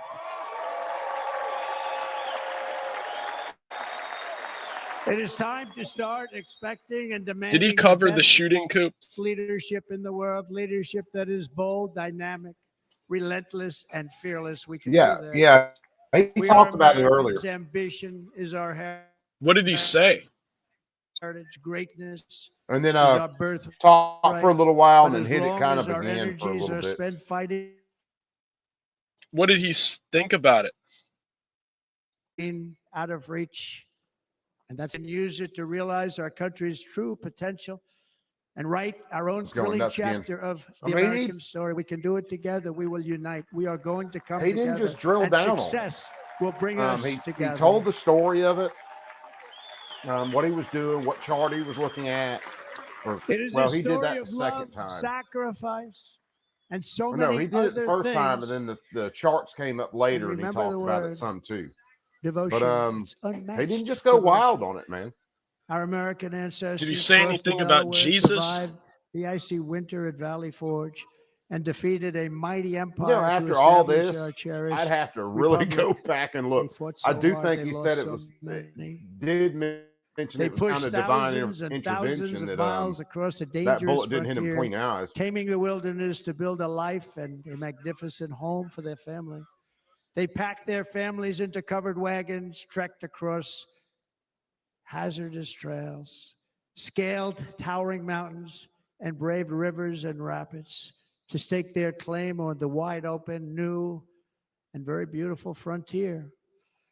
When our way of life was threatened, American patriots marched onto the battlefield, raced into enemy strongholds, and stared down death and stared down those enemies to keep alive the flame of freedom. At Yorktown, Gettysburg, and Midway, they joined the roll call of immortal heroes. So many heroes, so many great, great people. And we have to cherish those people. We can't forget those people. We have to cherish those people.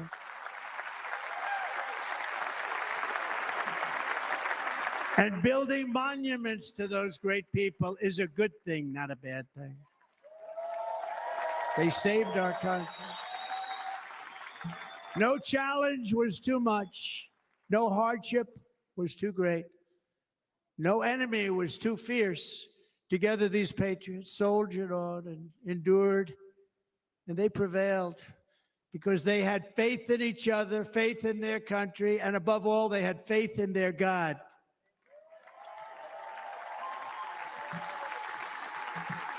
Just like our ancestors, we must now come together, rise above past differences.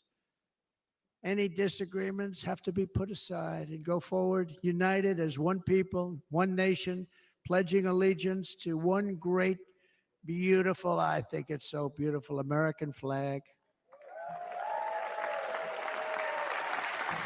Tonight, I ask for your partnership, for your support, and I am humbly asking for your vote. I want your vote.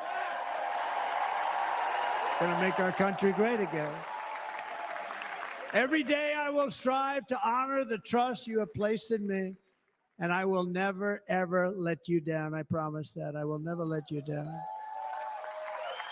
To all of the forgotten men and women who have been neglected, abandoned, and left behind, you will be forgotten no longer.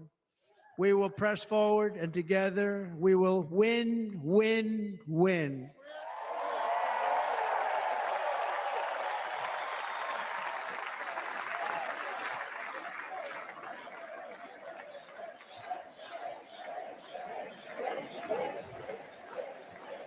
Win, win, win, win, win, win. Nothing will sway us, nothing will slow us, and no one will ever stop us. No matter what dangers come our way, no matter what obstacles lie in our path, we will keep striving toward our shared and glorious destiny, and we will not fail. We will not fail. Together, we will save this country.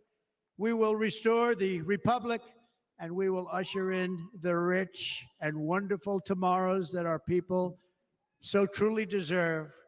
America's future will be bigger, better, bolder, brighter, happier, stronger, freer, greater, and more united than ever before.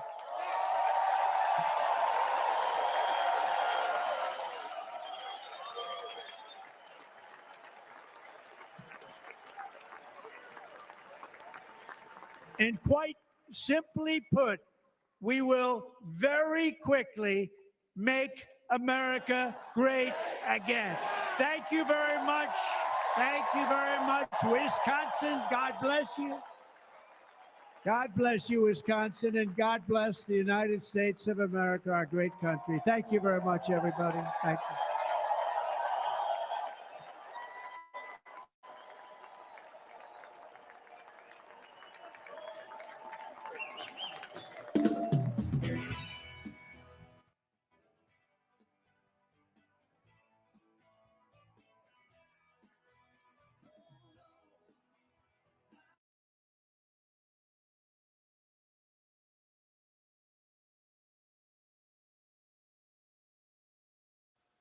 Unmute yourself, you dumbass. No, I seriously, I'm going to do a screen. I'm going to hit the head real fast, but I didn't say give head real fast. I said hit the head. But I want to show you guys all the fucking chats I had blocked tonight. So I'll do a screen share in just a second. I want to show this shit to you guys. Because I've had 1 or 2 chats blocked before. I don't know how many I had tonight. There were a ton of them. And it seemed like whenever I used Trump's kind of verbiage for something or something that kind of matched his wording for something, my chat got blocked automatically. Some of the time, even if it got blocked on StreamYard, I'd have my phone up over here and I'd type it on YouTube and it would come up. And if it comes up on YouTube, it'll pop up on my StreamYard. Some of the time, it didn't even come up on my StreamYard if I posted it on YouTube. And I mentioned in the chat earlier, I think YouTube had people in real freaking time going through and blocking shit. That's the only excuse.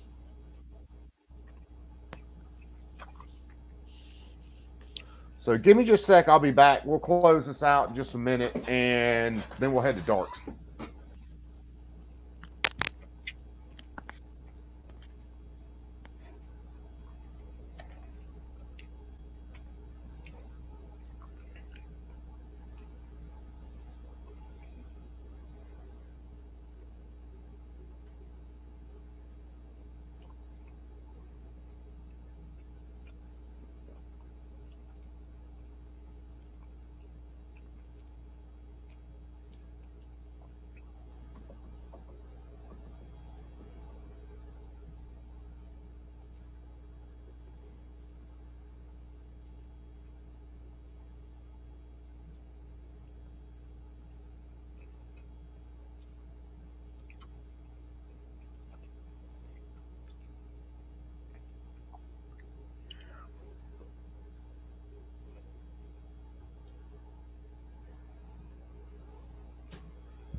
Oh man, this has been so freaking crazy.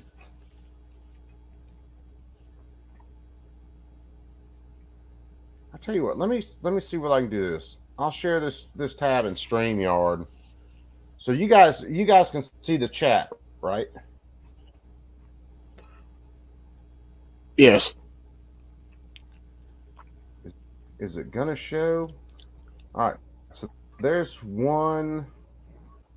It's not gonna let me, or maybe it will. 2, 3,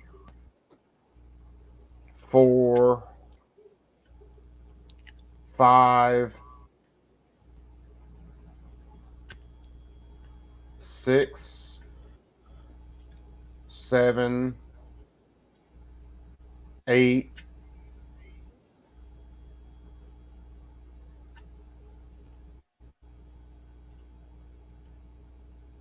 9, 10,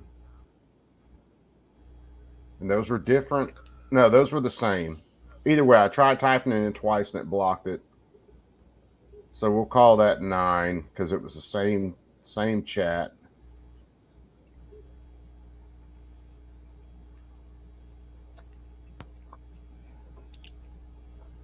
Where are you posting this? I can't see it. When it may have.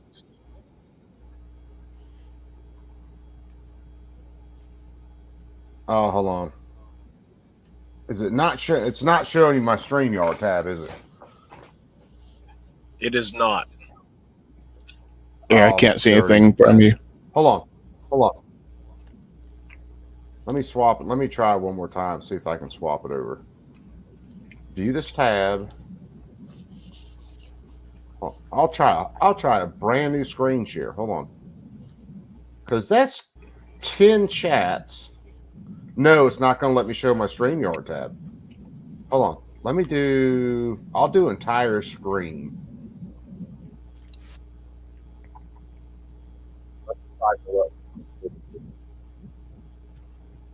I have never had Coop, this if many you do freaking entire screen, it won't show audio. No, I'm not trying to do audio. Yeah, I'm not trying to do audio. I'm trying to see where the first chat that got blocked is. There's at least 10 chats of mine tonight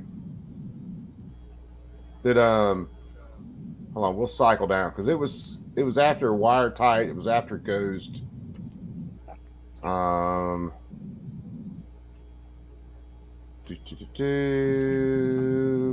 It started happening kind of later in the speech because before I was talking, and then when Trump came on, I started just actually chatting, right? So I think it was Chess had posted something about Trump's balls, and then I get two blocked back to back, and I said balls that clank. Those went out. So Trump was talking. I think this is where Trump was talking about democracy, and I said I'm fine being an enemy of democracy because democracy is mob rule. It blocked that one. I saw something about that, about your mob rule. Yeah, I posted it different later, and I posted on the YouTube side, and it came through. Because some of these that got blocked, I reworded them a little bit, put them on YouTube, and they came through. But this is from StreamYard. Yeah. Yeah, I know. I'm in chat on the YouTube side.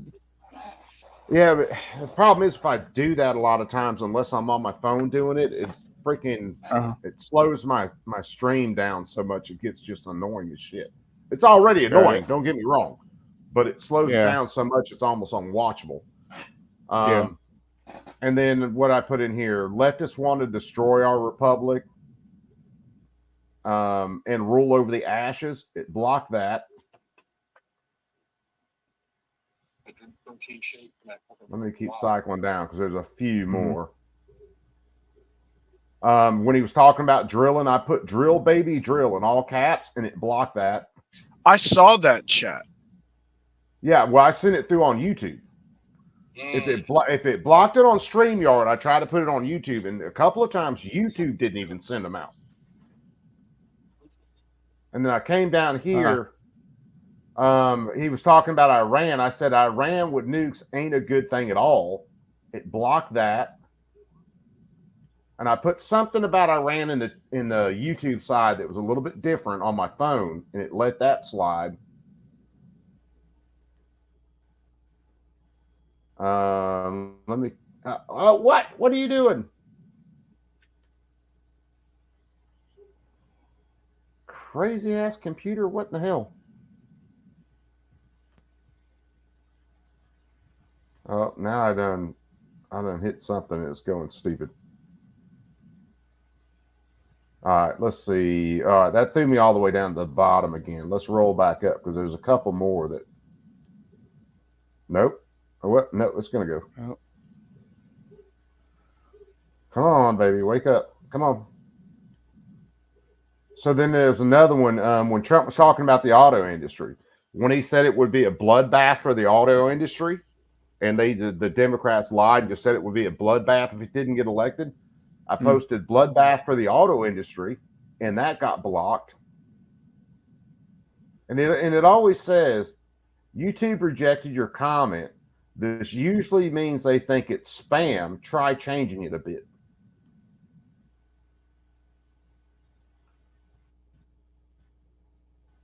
And then when he was talking about the IRS agents, I said fire the entire IRS, and it blocked that. Huh. Let's see. That's weird. There... And then we're back to Iran with nukes ain't a good idea at all. So yeah, there were at least 10 of my chats tonight, which is more than I've ever seen on a live stream. I've seen 1 or 2 here or there. 10 chats tonight got blocked. That's freaking in a couple of times, like I said, they got blocked on StreamYard. So I picked up my phone, I typed the same chat in on YouTube. And if the chat's going on YouTube, they show up on my StreamYard. And some of them didn't even show up on the StreamYard side after I typed them into YouTube. Try, if it happens again, try typing in the same thing again. Because I chat, in just regular YouTube on all these. And then sometimes it says error. And because all this is going on in JavaScript, and it shows it on the client side first, then it pushes it up to the server. Yeah. Then if there's some error in bandwidth or something, then it'll. I try to enter it in exactly again. We'll see if we can get an error with some of these things. I mean, this one, if you look 2 of these back to back, balls that clank, balls that clank. Both of them back to back. Okay, so it doesn't sound like a problem with your. No, there are some of the times. There's some of the times it'll tell me, "Hey, there's an error with this," but this is telling every one of them tells me YouTube rejected your comment. This usually means that it's spam. Try changing it a bit. And the only time StreamYard's done that is when I say something just completely off the cuff and usually use a little bit of language. Right. Is typically the only time StreamYard does that. But I think the balls that clank. Let's see if it's not down here. Yeah, it got it because it wasn't below that, so it got banned on YouTube too. It didn't show up on my StreamYard. I mean, even when I typed it in the YouTube end, it didn't show up on my StreamYard. So I don't think it even went through to the chat.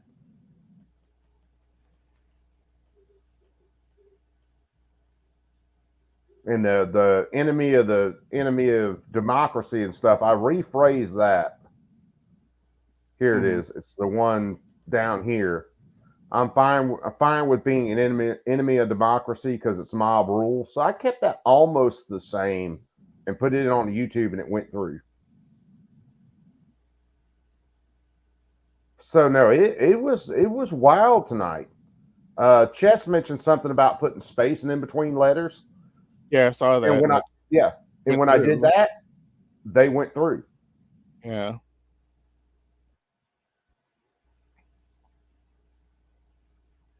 So it's just I don't know, man. It's stupid the amount of, and the only excuse for that is the amount of censorship. That's the only excuse for that.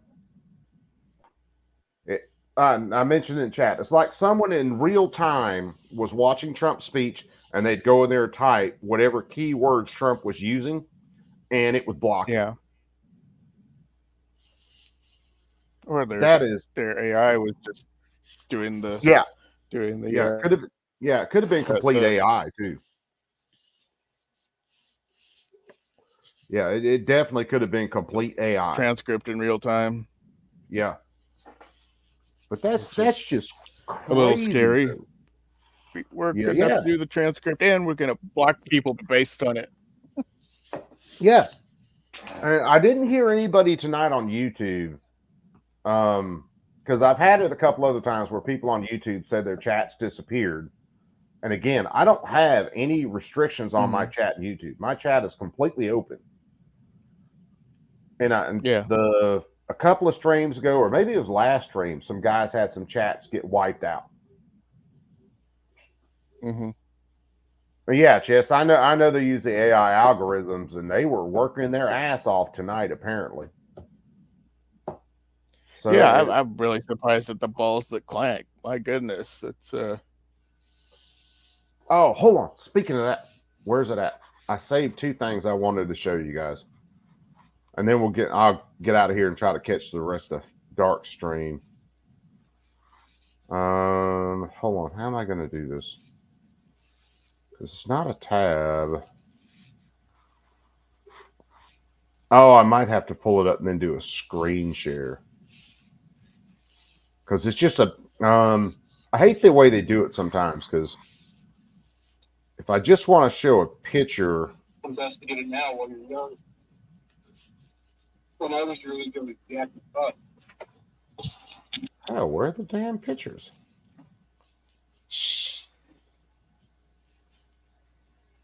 They should have gone over there. I don't even see the ones that I downloaded. Hold on. No, that one's on my desktop. Let's see whether I can blow this one out where everybody can see it pretty good.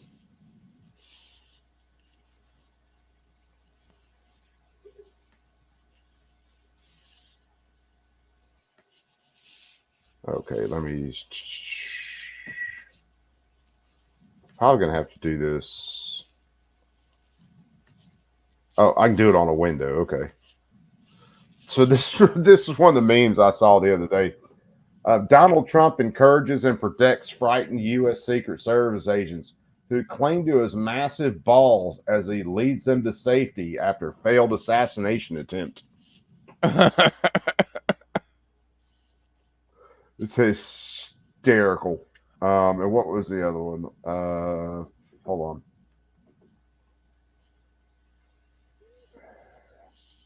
Come on, goddammit. I just named it Trump 2.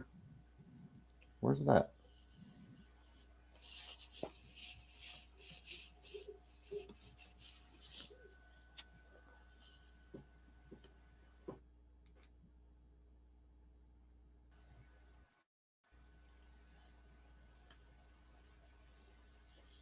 Shit, I don't even know where the desktop. It should have saved in my pictures. Anyway, I can't find the second one. Hold on. Or is this it? Oh, that saved weird. That's why I didn't see it.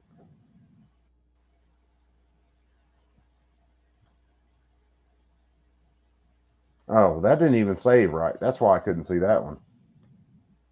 Why it saved under a weird freaking file, I have no idea. But anyway, guys, let's get out of here. Let's go catch some of Dark Stream.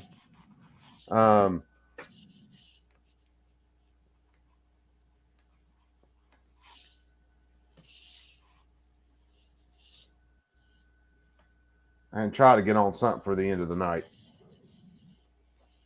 So, all you guys, I love all you guys. Hold on, let me turn my camera back on. I love all you guys to death.